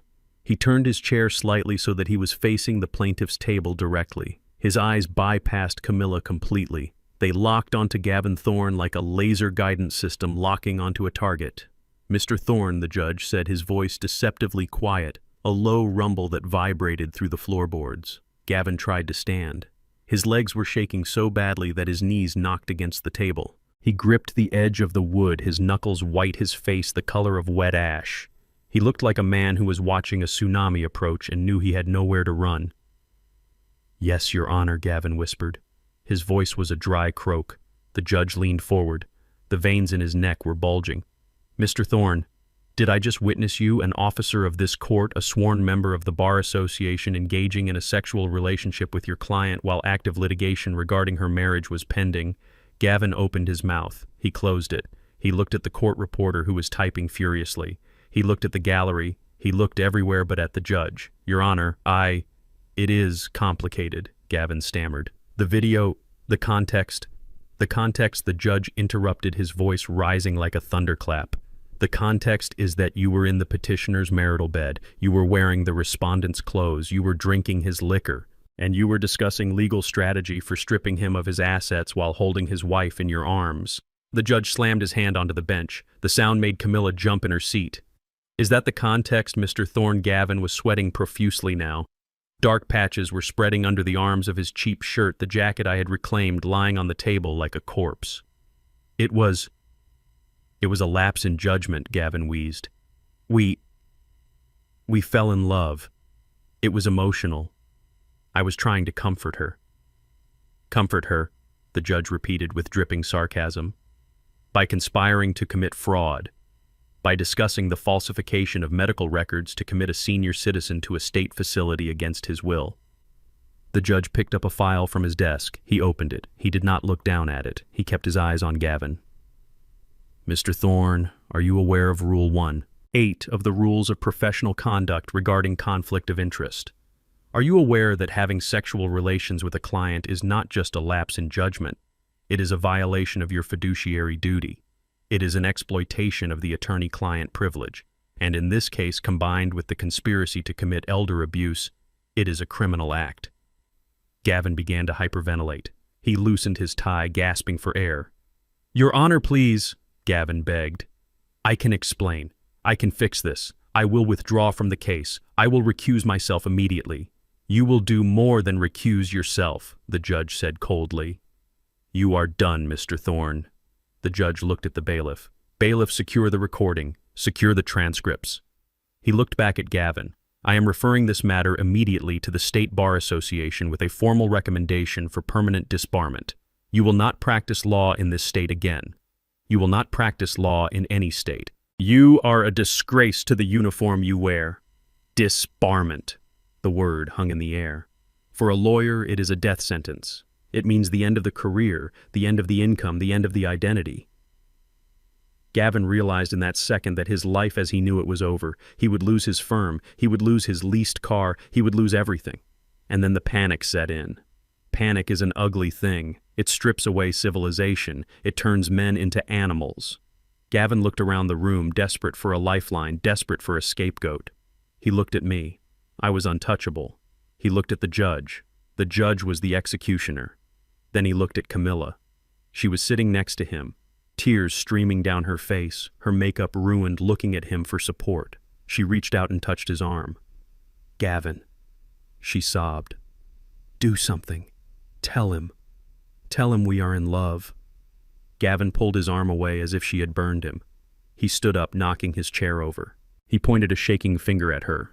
Gavin screamed, his voice cracking. It was her. She did this. The courtroom gasped. Camilla froze, her hands suspended in the air. What? She whispered. She seduced me, Gavin yelled, turning to the judge, his eyes wide and manic. Your Honor, I am the victim here. She came to my office, she cried. She told me her husband was a monster. She told me he was abusive. Gavin, stop! Camilla shrieked, standing up. What are you saying? I am saying you tricked me.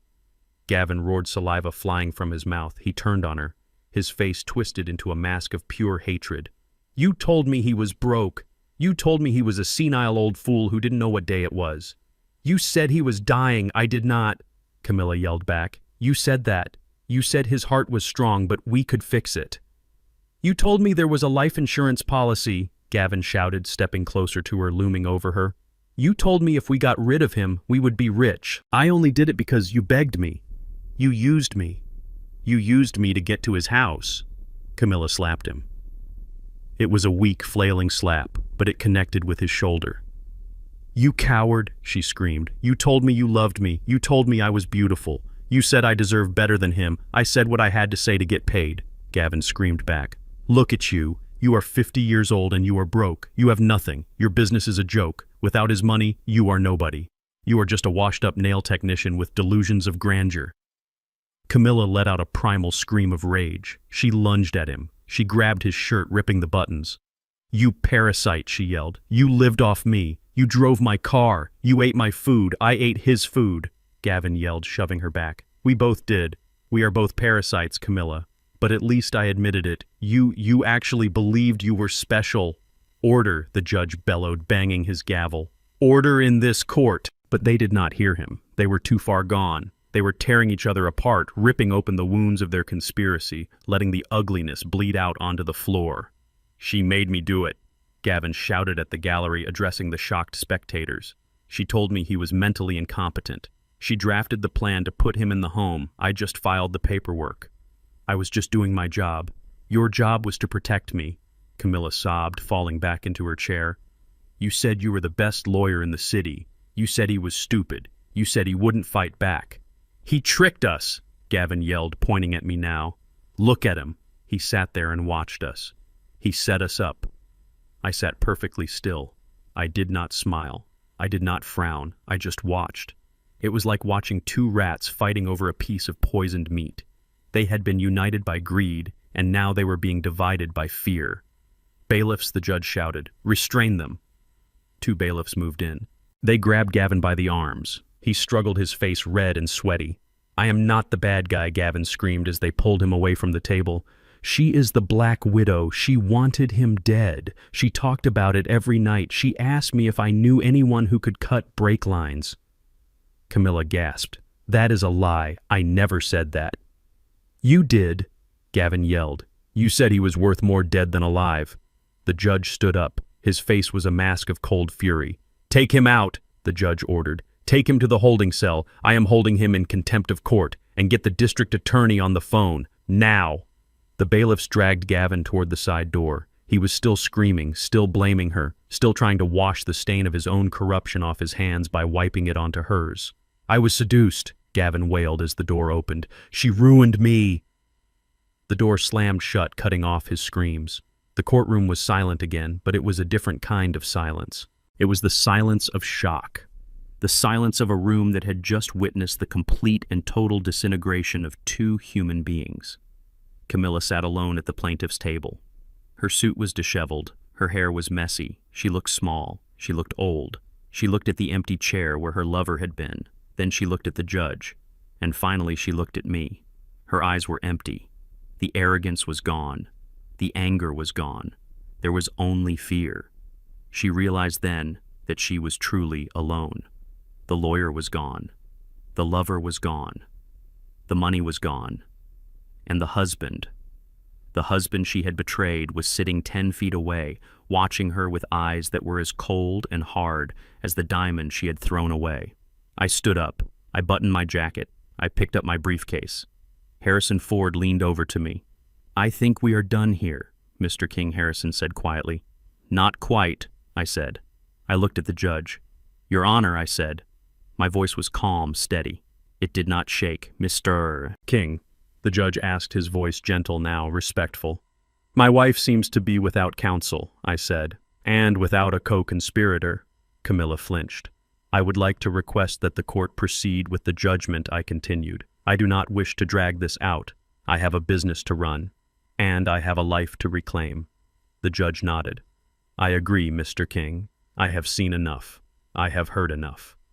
He looked at Camilla. Mrs. King, you are currently unrepresented. Do you wish to request a continuance to find new counsel? Camilla opened her mouth. She looked at the door where Gavin had vanished. She knew no lawyer in the city would touch this case now, not after what had just happened. She knew she had no money to pay them even if they would. No, she whispered. Her voice was a ghost. No, just finish it. The judge nodded. Very well. He picked up his pen. Based on the evidence presented, the video testimony, and the conduct of the plaintiff and her counsel in this courtroom, I am issuing a summary judgment. He wrote quickly, the scratching of his pen the only sound in the room. Divorce is granted on the grounds of adultery, fraud, and extreme cruelty, the judge said. He looked at me. All assets held in the King Family Trust, King Logistics, and any subsidiary holding companies are declared the sole and separate property of Mr. Isaiah King. The plaintiff, Camilla King, has no claim to these assets. Camilla put her head on the table. Regarding the marital residence, the judge continued. The court recognizes the title held by King Distressed Assets. Mrs. King is ordered to vacate the premises within 24 hours. 24 hours. Camilla sobbed into the wood of the table. Regarding the business known as the Sanctuary Spa, the judge said, the forensic audit shows it is insolvent without Mr. King's contributions. The court assigns all debts and liabilities of the business to the sole proprietor listed on the incorporation documents, Mrs. Camilla King. She owed $500,000. She had no way to pay it. She was bankrupt. Finally, the judge said, regarding the request for alimony, denied, with prejudice. The plaintiff has engaged in a conspiracy to defraud the defendant. She leaves this marriage with exactly what she brought into it. Nothing. He banged the gavel. Court is adjourned. I turned around. I did not look at Camilla. I walked down the aisle. The spectators parted for me like the Red Sea. They looked at me with awe. They looked at me with fear. I walked out of the courtroom doors. Harrison Ford walked beside me. Well handled, Isaiah Harrison said. Send me the bill, Harrison, I said, and add a bonus. You earned it. I walked to the elevator. I pressed the down button. I was a single man. I was a free man. Camilla was still in the courtroom crying over the ruins of the empire she thought she deserved. Gavin was in a cell blaming the woman he claimed to love. And me, I was going to get a steak. A real one, not noodles. And I was going to eat it in peace. The blue dot on the tracking app in Marcus's hand stopped moving. Through the hidden earpiece I wore, Marcus's voice was a ghost in my ear, barely a whisper but heavy with implication. She is here, boss. She parked a block away.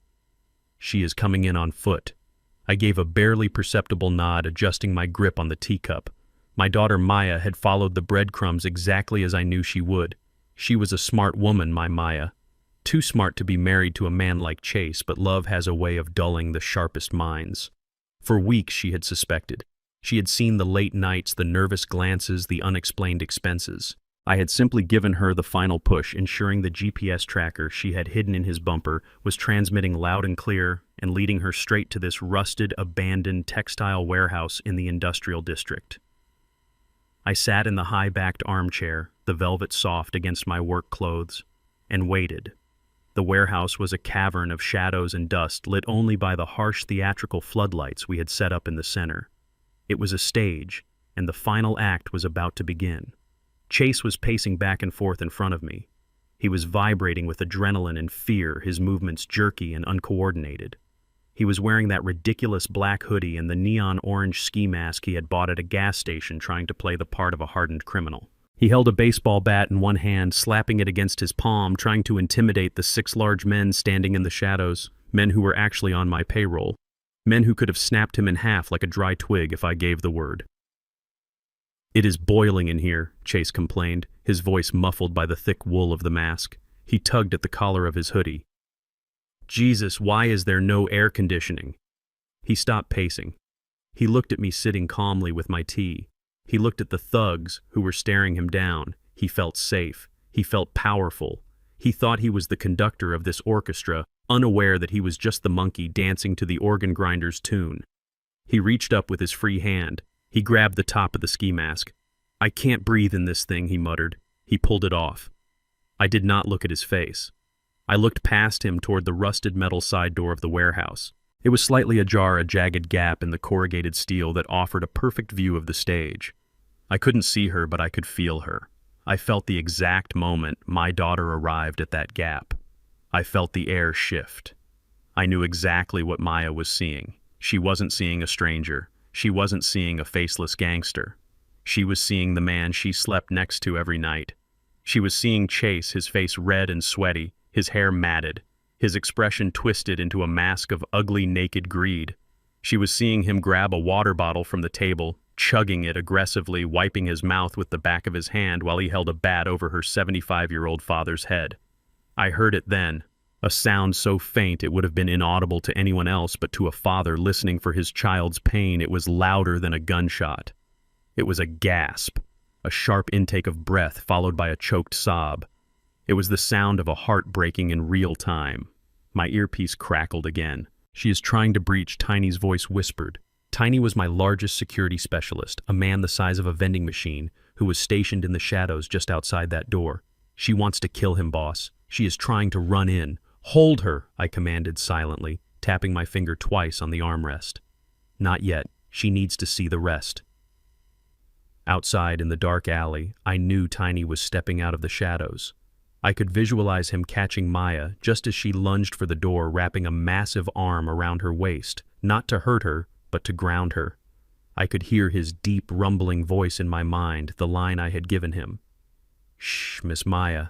Easy now. Watch the show. You need to see this." She would be struggling. She would be crying silent tears of rage and betrayal, realizing that the monster wasn't under the bed, but in it. But she would stop. She would watch, because she had to know the depth of the rot.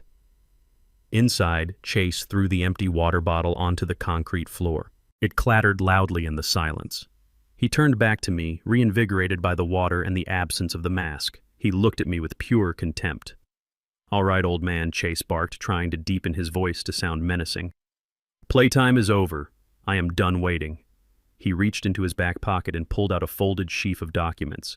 He slammed them onto the small table next to me, rattling the fine china teacup. "Sign it," he hissed. I looked at the papers.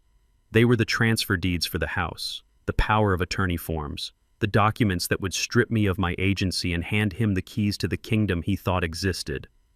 I picked up the pen he had thrown down. It was a cheap plastic ballpoint chewed at the end. "You really want to do this, son?" I asked, my voice calm, projecting just enough to carry to the gap in the wall. "You are willing to destroy everything for this. I am taking what is mine," Chase screamed, his face flushing a violent purple, spit flying from his lips. "You are just a senile old janitor sitting on a pile of gold you don't even know how to use. I am the future. You are the past." He leaned in the baseball bat, hovering dangerously close to my knee. "Sign the damn paper, Silas, or I will let these guys break your legs. They don't care. They just want their money. And I want mine." I looked at the gangsters surrounding us. Marcus, posing as the leader, cracked his knuckles menacingly. Chase flinched, but then puffed his chest out, thinking the threat was for me. I looked back at the door. I knew she was listening. I knew she was hearing him threaten to cripple her father for a signature. "Okay," I said softly, feigning defeat. "I will sign." I leaned forward. The pen felt heavy in my hand. This was the seal. This was the final nail in the coffin of his marriage and his freedom. I put the tip of the pen to the paper. I signed my name. Silas Montgomery. The letters were clear. The hand was steady. Chase didn't even wait for me to finish the loop on the Y. He snatched the paper away, greedy and desperate. He stared at the signature. He checked it against the one he had seen on my checks. It matched. His eyes went wide. His mouth fell open. For a second, he looked like he had seen God. Then a grin spread across his face, a slow, terrible stretching of lips that showed too many teeth. It was the face of a man who thinks he has gotten away with murder. He held the paper up to the warehouse lights. He kissed it. He actually kissed the paper. "I did it," he whispered. Then he started to laugh. It began as a low chuckle in his throat, bubbling up like sludge, and then it erupted into a high-pitched, maniacal cackle that bounced off the steel walls. He spun around, doing a little jig dancing with the document in his hand. "I won," he screamed at the ceiling. "I won. I finally won." He stopped dancing and looked down at me. The mask was gone in every sense. There was no more pretense of the caring son-in-law. There was only the predator standing over the prey. "You stupid old man," he shouted, pointing a shaking finger in my face. "You actually fell for it. You thought these guys were real. You thought you were in danger." He laughed again, wiping tears of joy from his eyes. "They work for me. Well, they work for money, and now I have the money. I own you now, Silas. I own the house. I own the accounts." He leaned down, his face inches from mine, his breath smelling of stale coffee and malice. "I am going to put you in the cheapest, dirtiest nursing home I can find. A place where they tie you to the bed and feed you gruel. And I am going to live in your house. I am going to drive your car. I am going to spend every dime you hoarded on things you were too stupid to enjoy." He straightened up, clutching the papers to his chest like a prize fighter holding a belt. "The desperate idiot," he mocked, using the words I knew he had spoken behind my back for years.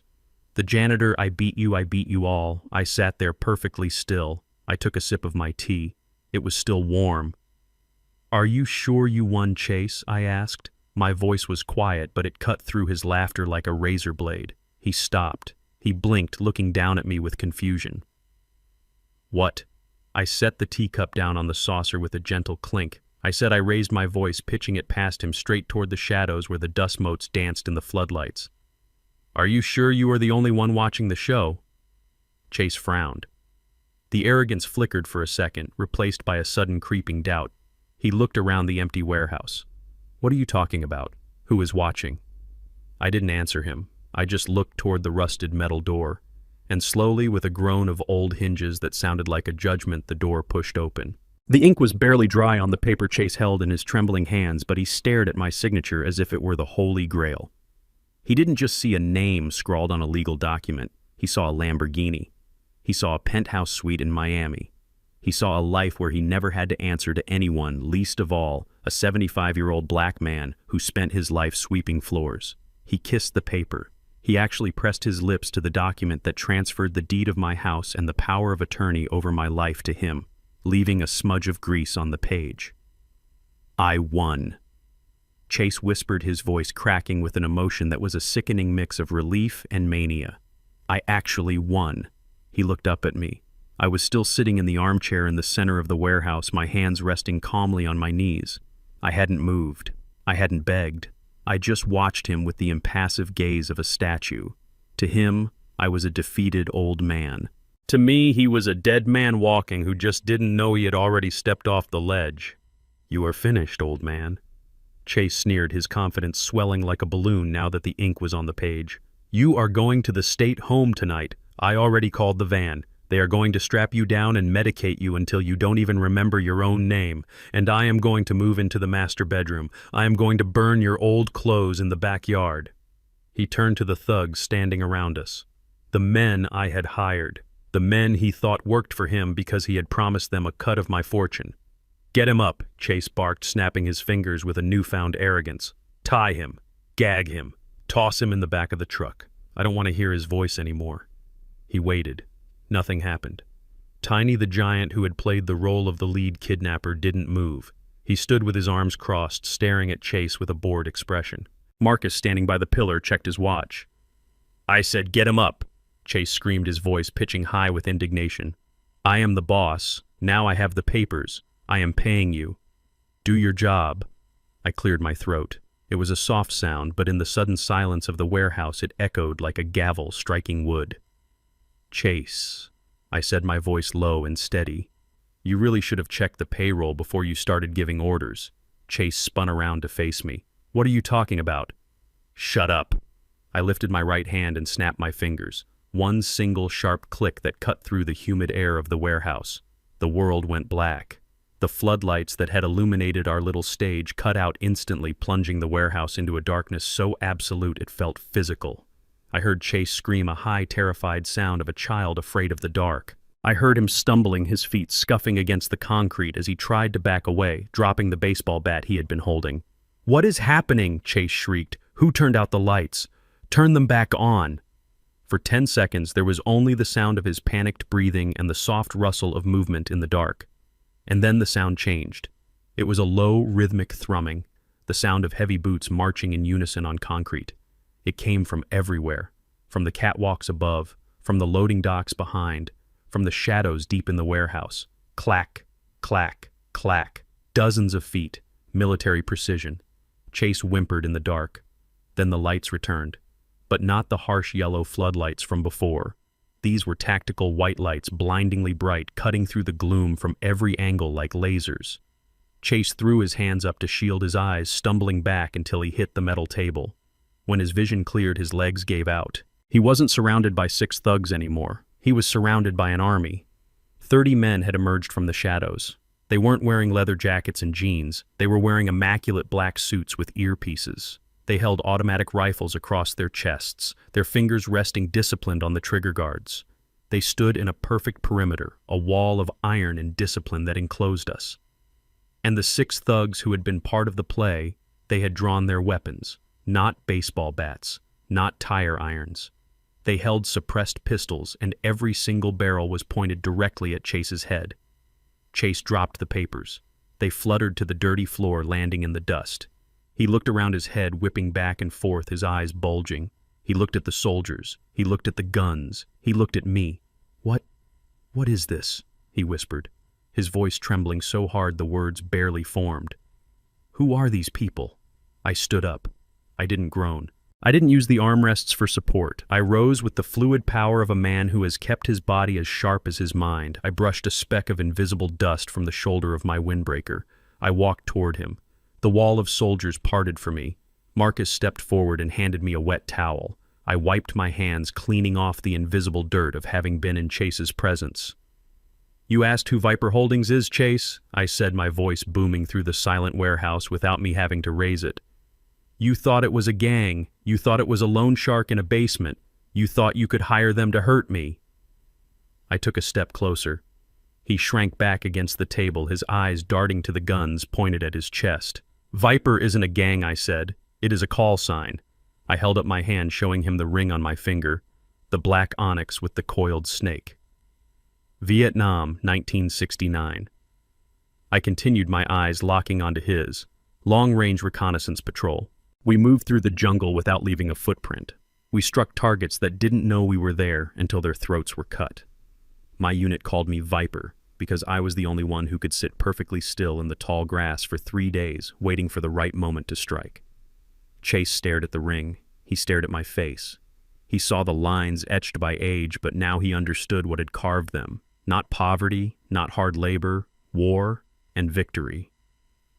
When I came back, I said, walking around him, circling him like a shark, I didn't stop fighting. I just changed the battlefield.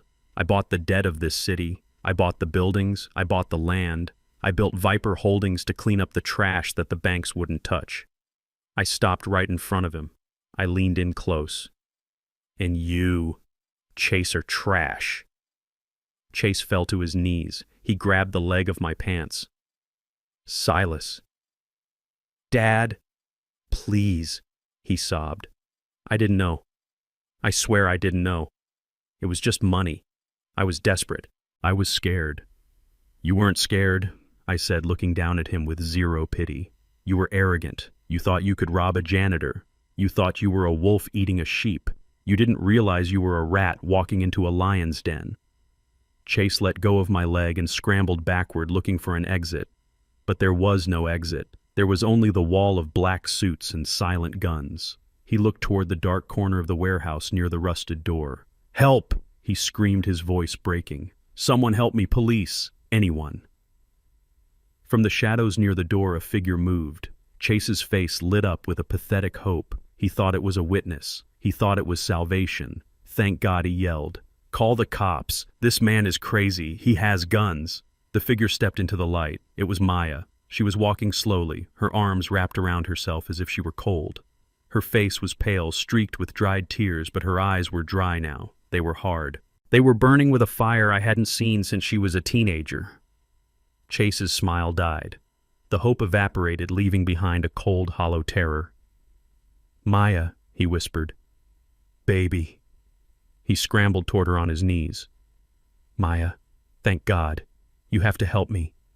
Your father, he is a monster. He is a crime lord. Look at this. He has an army. He was going to kill me."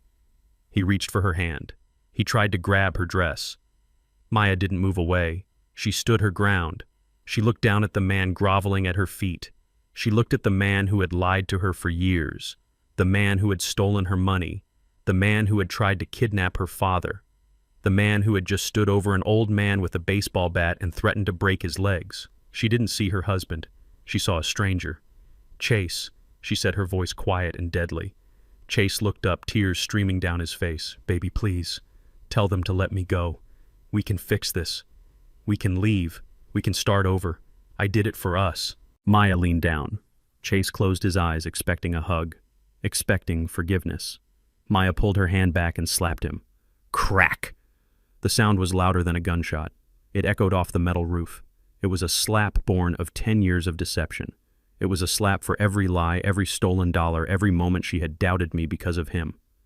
Chase's head snapped to the side. He fell onto his hands and knees, spitting blood. He looked up at her, shocked. Maya stood over him, her hand stinging her chest, heaving. "You are not going anywhere," she hissed. "You aren't starting over. You are done." She looked at me, her eyes softened just a fraction. "Finish it, Daddy," she said. I nodded. I turned to Marcus. "Call the police," I said. "The real police. Tell them we have a kidnapper in custody. Tell them we have a confession, a weapon, and a victim. I looked down at Chase one last time. And tell them to bring a mop, I added. He made a mess on my floor. Chase knelt on the cold, dirty concrete of the warehouse floor. His expensive suit ruined, his lip split and bleeding from the blow my daughter had delivered with all the rage of a woman waking up from a 10-year coma. He looked small. He looked pathetic. The man who had strutted through my house like a king, who had kicked my chair and mocked my oatmeal, was now nothing more than a heap of spoiled potential and cowardice. He crawled toward me, his knees scraping against the grit, his hands clasped together in a mockery of prayer. He did not look at the guns anymore. He looked at me, hoping that the old man he had tormented still had a soft spot for charity. "Silas, please." He wept, snot and blood mixing on his upper lip. "You have to understand. It wasn't me. It was the pressure, the debt. They were going to kill me, Silas. I had no choice. I did it for Maya. I wanted to give her the life she deserves. I wanted to save us. I am not a bad person. I am just a man in a hole who tried to dig his way out." He turned his head toward Maya, who was standing beside me like a statue carved from ice. Her arms were crossed, her eyes dry and hard. "Maya, baby, look at me," he begged, reaching out a trembling hand to touch the hem of her dress. She pulled back as if he were diseased. "It was the market, Maya. I made a bad call, one bad call, and then it snowballed. I didn't want to hurt anyone. I just needed a bridge loan. I was going to pay him back. I swear on my mother's grave I was going to pay every cent back once the market turned." I listened to him. I let him spill his excuses like poison onto the floor. It was always the same song with men like Chase. It was never their fault. It was the market. It was the economy. It was the bad luck. It was the old man who lived too long. They were always the victims of a cruel universe that refused to hand them everything they wanted on a silver platter. I signaled Marcus.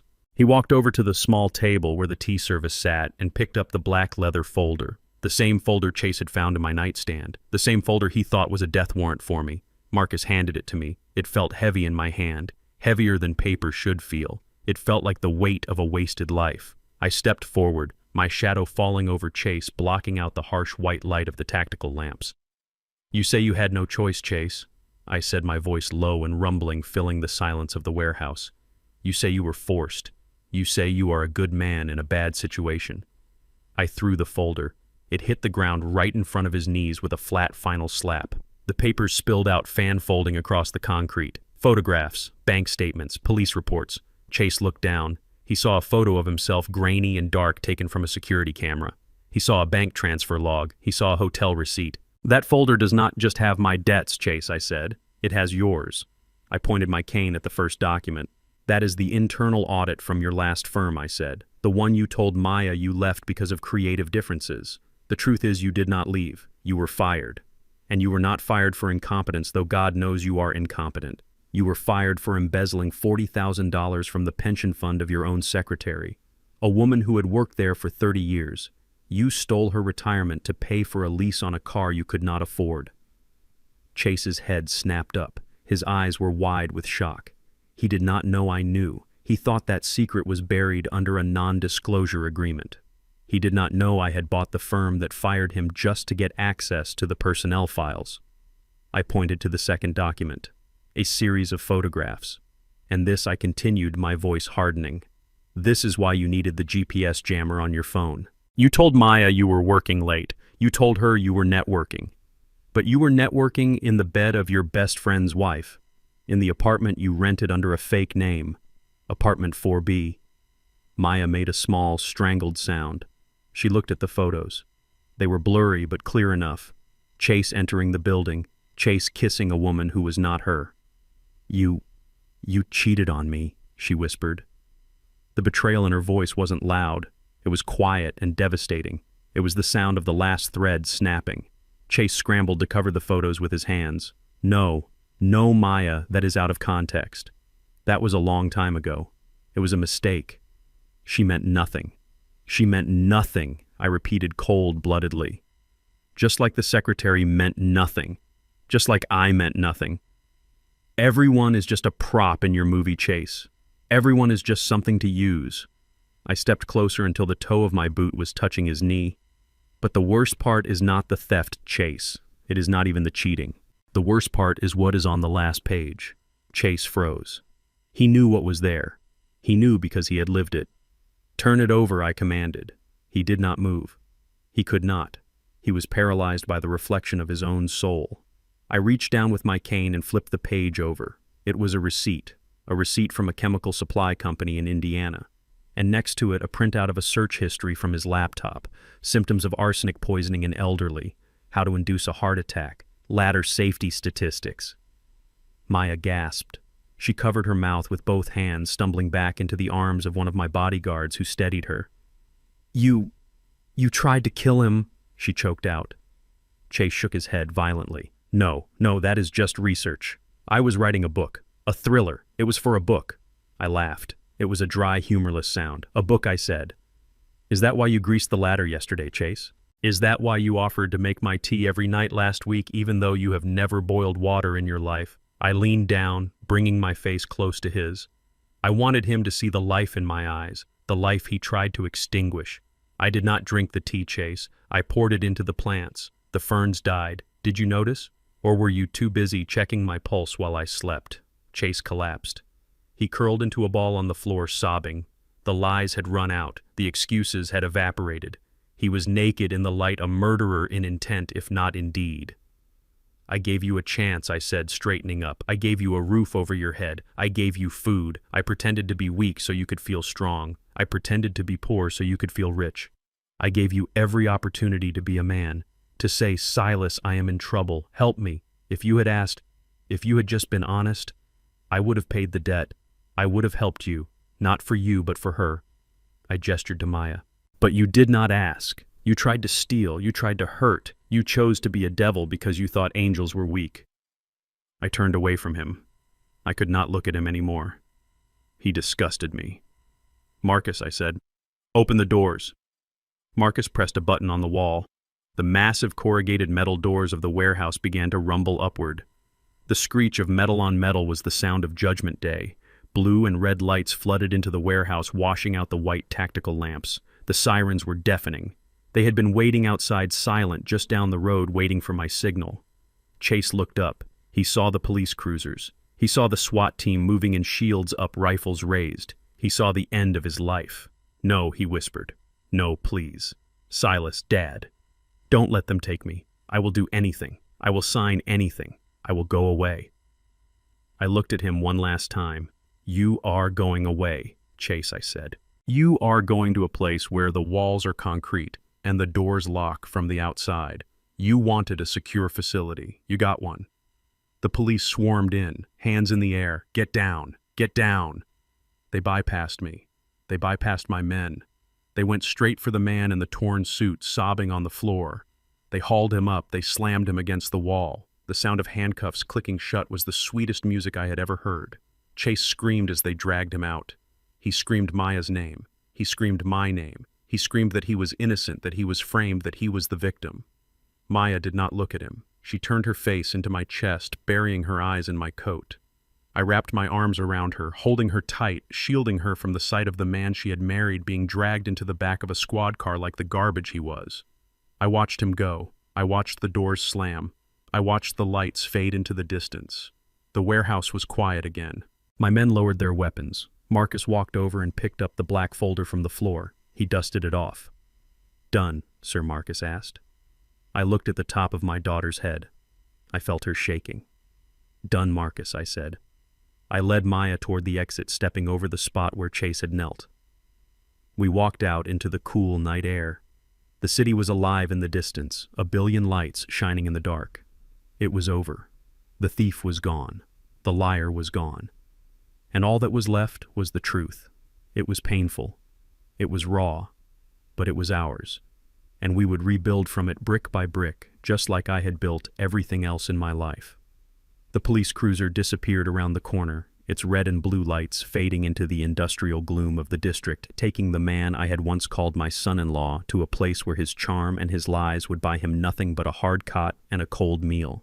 The warehouse was silent again, save for the hum of the cooling floodlights and the distant wail of a siren that seemed to mourn the waste of a life. I turned to Maya. She was standing by the heavy metal doors, her arms wrapped tight around her waist as if she were trying to hold her shattering world together. She was not looking at the door where Chase had exited. She was looking at the floor, at the dirty concrete where he had groveled, and then slowly her eyes lifted to meet mine. She did not run to me this time. She did not cry out. She simply collapsed. It was not a faint. It was a surrender. Her legs gave out under the weight of a truth that was too heavy to carry standing up. I moved faster than a man of 75 should be able to move, catching her before she hit the ground, lowering us both onto the steps of the loading dock. She buried her face in my coat, the expensive wool soaking up her tears. These were not the hysterical sobs of fear she had cried earlier. These were the deep, racking heaves of shame. "I am sorry," she gasped, her voice muffled against my chest. "Oh God, Daddy, I am so sorry." I stroked her hair the same way I did when she was 6 years old and scraped her knee. "I am here, baby girl. I am here. How could I be so stupid?" She wept, pulling back to look at me, her eyes swollen and red. "I let him treat you like a dog. I let him put you in the corner. I gave you $20 for a haircut like it was charity, and you own the city." She looked at my hands, the calloused, scarred hands of a worker. "You watched us struggle," she said, a fresh wave of pain washing over her face. "You watched me sell Mom's locket, and I blamed you. Deep down, I blamed you for being a burden. I thought if only he had a pension, if only he had saved better. I judged you, Daddy. I judged you by the stains on your jumpsuit." She tried to pull away, shaking her head. "I do not deserve this," she whispered, gesturing to the men in suits, the black vans, the invisible empire I had revealed. "I do not deserve the house. I do not deserve the money. I chose him. I brought a wolf into your house, and I let him bite you. You should have let him take me down with him. I am just as guilty." I grabbed her shoulders, my grip firm. I forced her to look at me. "Stop," I commanded. The authority in my voice silenced her. "You are not guilty of anything but having a heart that is too big for this world, Maya. You did not choose a wolf because you are stupid. You chose him because you are kind. You saw potential where there was only hunger. That is not a sin. That is a gift. But gifts need to be protected." I stood up and pulled her to her feet. I signaled to Marcus, who brought the car around, not the van this time, but the Phantom, the real car. We got into the back seat. The leather was soft, the cabin silent as a tomb. "Where are we going?" she asked, wiping her face with a handkerchief Marcus had handed her. "To the house, no," I said, looking out the tinted window as the city lights blurred past. "We are not going home yet. There is one more thing you need to see, one more lesson you need to learn before you can take the keys to the kingdom." I leaned forward and tapped the partition. "Marcus, take us to the old neighborhood, 42nd and State." Maya looked at me confused. "The projects, Daddy, they tore those down years ago. It is just empty lots and new developments now." "I know what is there," I said. "Just drive." The car glided through the city, moving from the industrial gray of the warehouse district past the glittering skyline of downtown where my buildings scraped the sky, and then south. Deep south. The streetlights became fewer. The roads became rougher. We passed liquor stores and boarded-up row houses, the skeletons of a community that had been strangled by neglect. Maya watched the scenery change, her anxiety returning. "Why are we here?" I did not answer until the car slowed to a stop. We were parked in front of a vacant lot overgrown with weeds and surrounded by a chain-link fence topped with razor wire. In the middle of the lot stood a single crumbling brick wall, the last remnant of a building that had burned down in the 80s. "Get out," I said. We stepped out into the cool night air. It smelled of damp earth and exhaust. I walked over to the fence and gripped the cold metal. "Do you know what this is?" I asked. Maya shook her head. "It is a vacant lot, Daddy. This is where I was born," I said softly. "Not in a hospital. In a 2-room apartment on the 3rd floor of the building that used to stand right here. My mother cleaned houses in the Gold Coast. My father hauled ice blocks until his back broke." I pointed to the dirt. "I played in that dirt, Maya. I did not have shoes until I was 6. I learned to read from newspapers I pulled out of the trash bins behind the library." I turned to her. "You asked me why I hid the money? You asked me why I pretended to be poor? You think it was a test? You think I was playing games with your life?" She looked down. I do not know what to think. It was not a test. Maya, it was a shield." I took a step closer to her. "When you have money, real money, people do not see you. They see the reflection of their own desires in your wallet. They see a shortcut. They see a meal ticket. I watched money destroy my friends. I watched it turn good men into addicts and good women into trophies. I took her hands in mine. I wanted you to know who you were without the money. I wanted you to know how to work, how to struggle, how to survive. Because if you do not know how to survive without it, you will never be safe with it. I sighed, looking back at the empty lot. But I made a mistake. Maya looked up surprised. You did? Yes.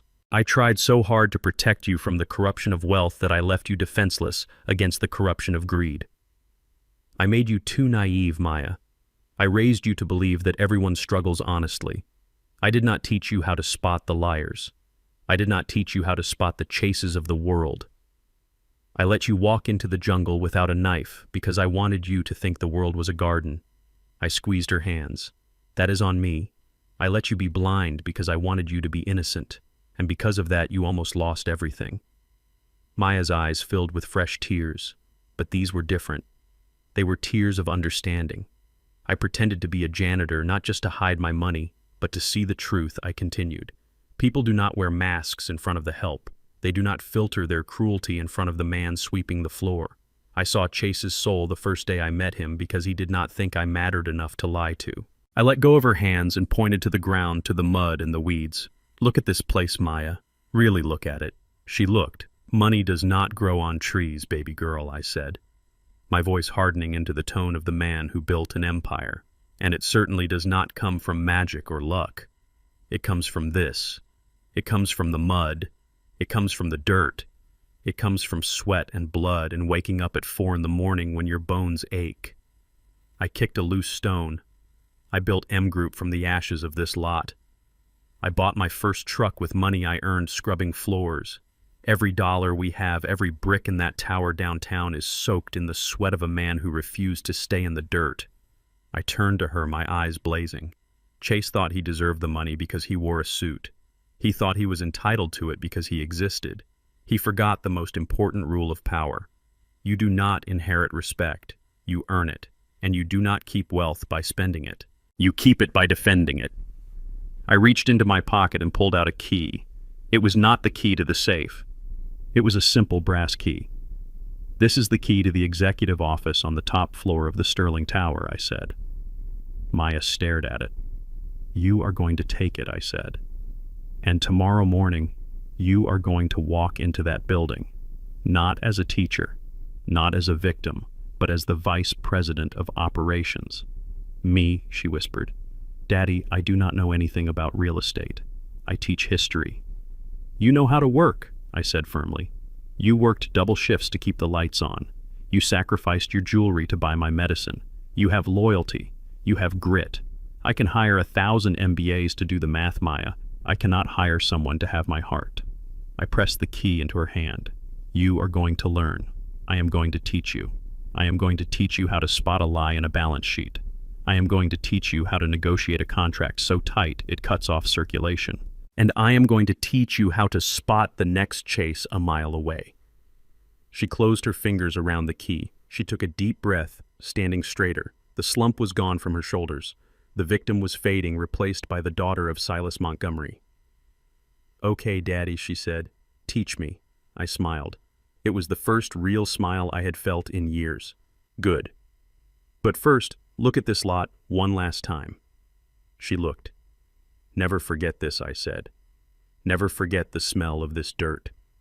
Because the moment you forget where you came from, the moment you start thinking you are better than the mud, that is the moment you lose everything. Chase forgot he was human. Don't you ever forget. I put my arm around her shoulders. Now let us go home. We have a lot of work to do. And I think it is time I finally fixed that squeaky floorboard in the hallway. We walked back to the car, leaving the ghosts of the past in the empty lot. The night was dark, but for the first time in a long time, the path forward was perfectly clear. The seasons turn quickly in Chicago. One day the wind cuts through you like a knife, threatening to freeze the marrow in your bones, and the next the sun breaks through the gray clouds, bathing the city in a light so golden it makes the steel and glass of the skyline look like jewelry. It has been exactly 1 year since the metal doors of the warehouse slammed shut on the life I used to live, sealing away the lies and the betrayal in the dark. I stood on the edge of the playground in Washington Park, leaning on my broom.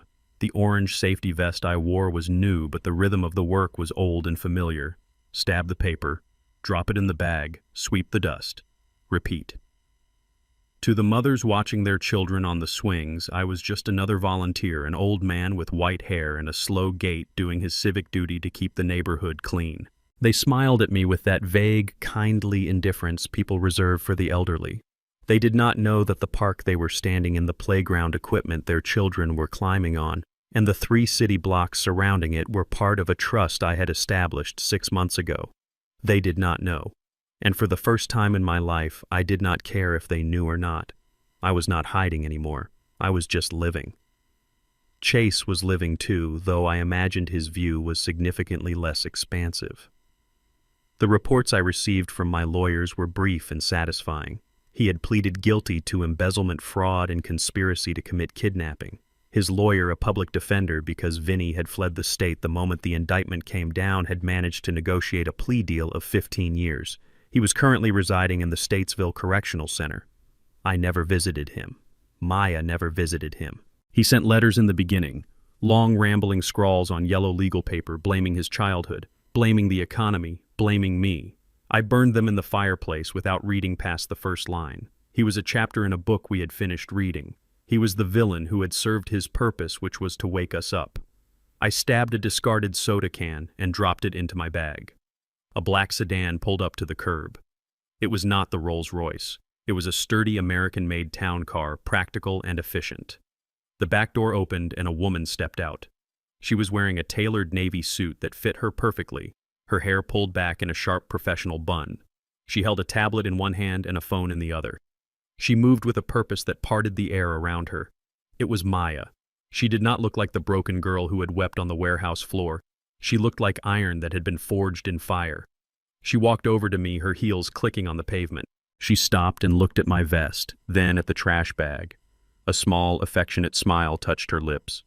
"You know, Daddy," she said, her voice clear and commanding, "the board of directors is waiting for you. The quarterly review of the Affordable Housing Initiative starts in an hour." I leaned on my broom and winked at her. Let them wait. The swings needed sweeping. Besides, I trust the vice president to handle the sharks. She has a good bite. Maya laughed. It was a real laugh, deep and free. She had taken the key I gave her that night, and she had not just opened the door, she had renovated the building. She had thrown herself into the business with a ferocity that terrified my competitors. She learned to read a balance sheet in a week. She learned to spot a liar in 10 seconds. She was no longer the teacher who graded papers. She was the woman who graded souls. She walked over and kissed my cheek. "You look happy," she said.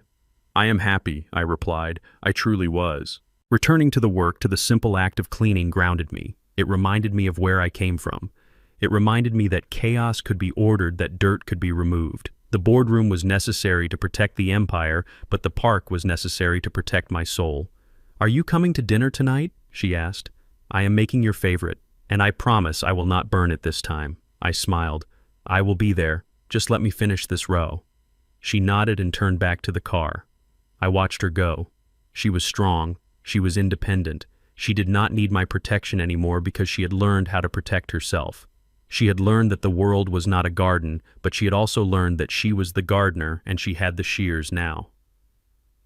I finished my round and sat down on a wooden bench facing the duck pond. The water rippled in the breeze, reflecting the clouds. I took a deep breath, smelling the damp earth and the cut grass.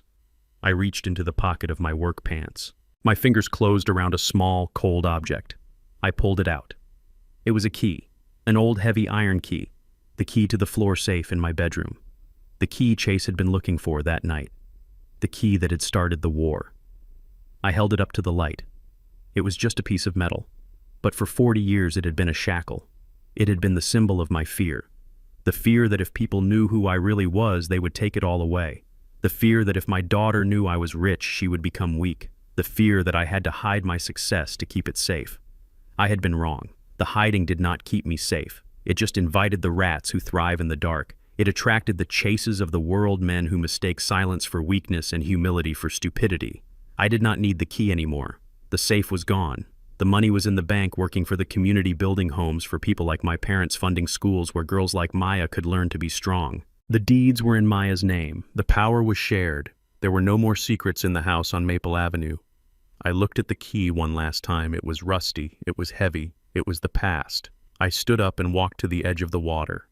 I did not throw it with anger. I did not throw it with drama. I just opened my hand and let it drop. Plop! It hit the water with a small splash and vanished into the murky green depths. The ripples spread out in a perfect circle, widening until they disappeared into the larger waves of the pond. I felt a weight lift off my chest that I had not realized I was carrying. I was not the janitor anymore. I was not the chairman anymore. I was just Silas. And for the first time in 75 years, that was enough. I turned my back on the lake. I took off the safety vest and folded it neatly, placing it on the bench. I smoothed down my flannel shirt. I checked my wrist. The Patek Philippe was gone, replaced by a simple leather band. I did not need to know the exact second anymore. I had all the time in the world. I started walking toward the car where my daughter was waiting to take over the world. I walked with my head up. I walked with the sun on my face. The trash was gone. The rats were gone. The house was clean. True wealth isn't silent, it is invisible to the arrogant eye. In a world obsessed with showing off, the most dangerous person in the room is often the one listening, observing, and blending in. Family isn't defined by blood, but by loyalty and respect. When greed enters the heart, it blinds you to the treasure standing right in front of you. Not the money in the safe, but the wisdom and love of those who sacrificed everything for you. Never underestimate the quiet ones. They are the architects of their own destiny, and sometimes the dismantlers of yours. And you, if you were in Isaiah's shoes, would you have revealed your wealth sooner to save the marriage, or would you have let them dig their own grave exactly as he did? I am very curious to hear your opinion, so please share it with me in the comments. And tell me, which city are you watching from? I read every single one of them. If this story of silent justice satisfied you, please hit the like button and subscribe. You can also support the channel with a super. Thanks, it means the world to me. There are 2 more powerful stories of redemption on the screen right now. Click one and let's keep going. See you in the next life story with love and respect.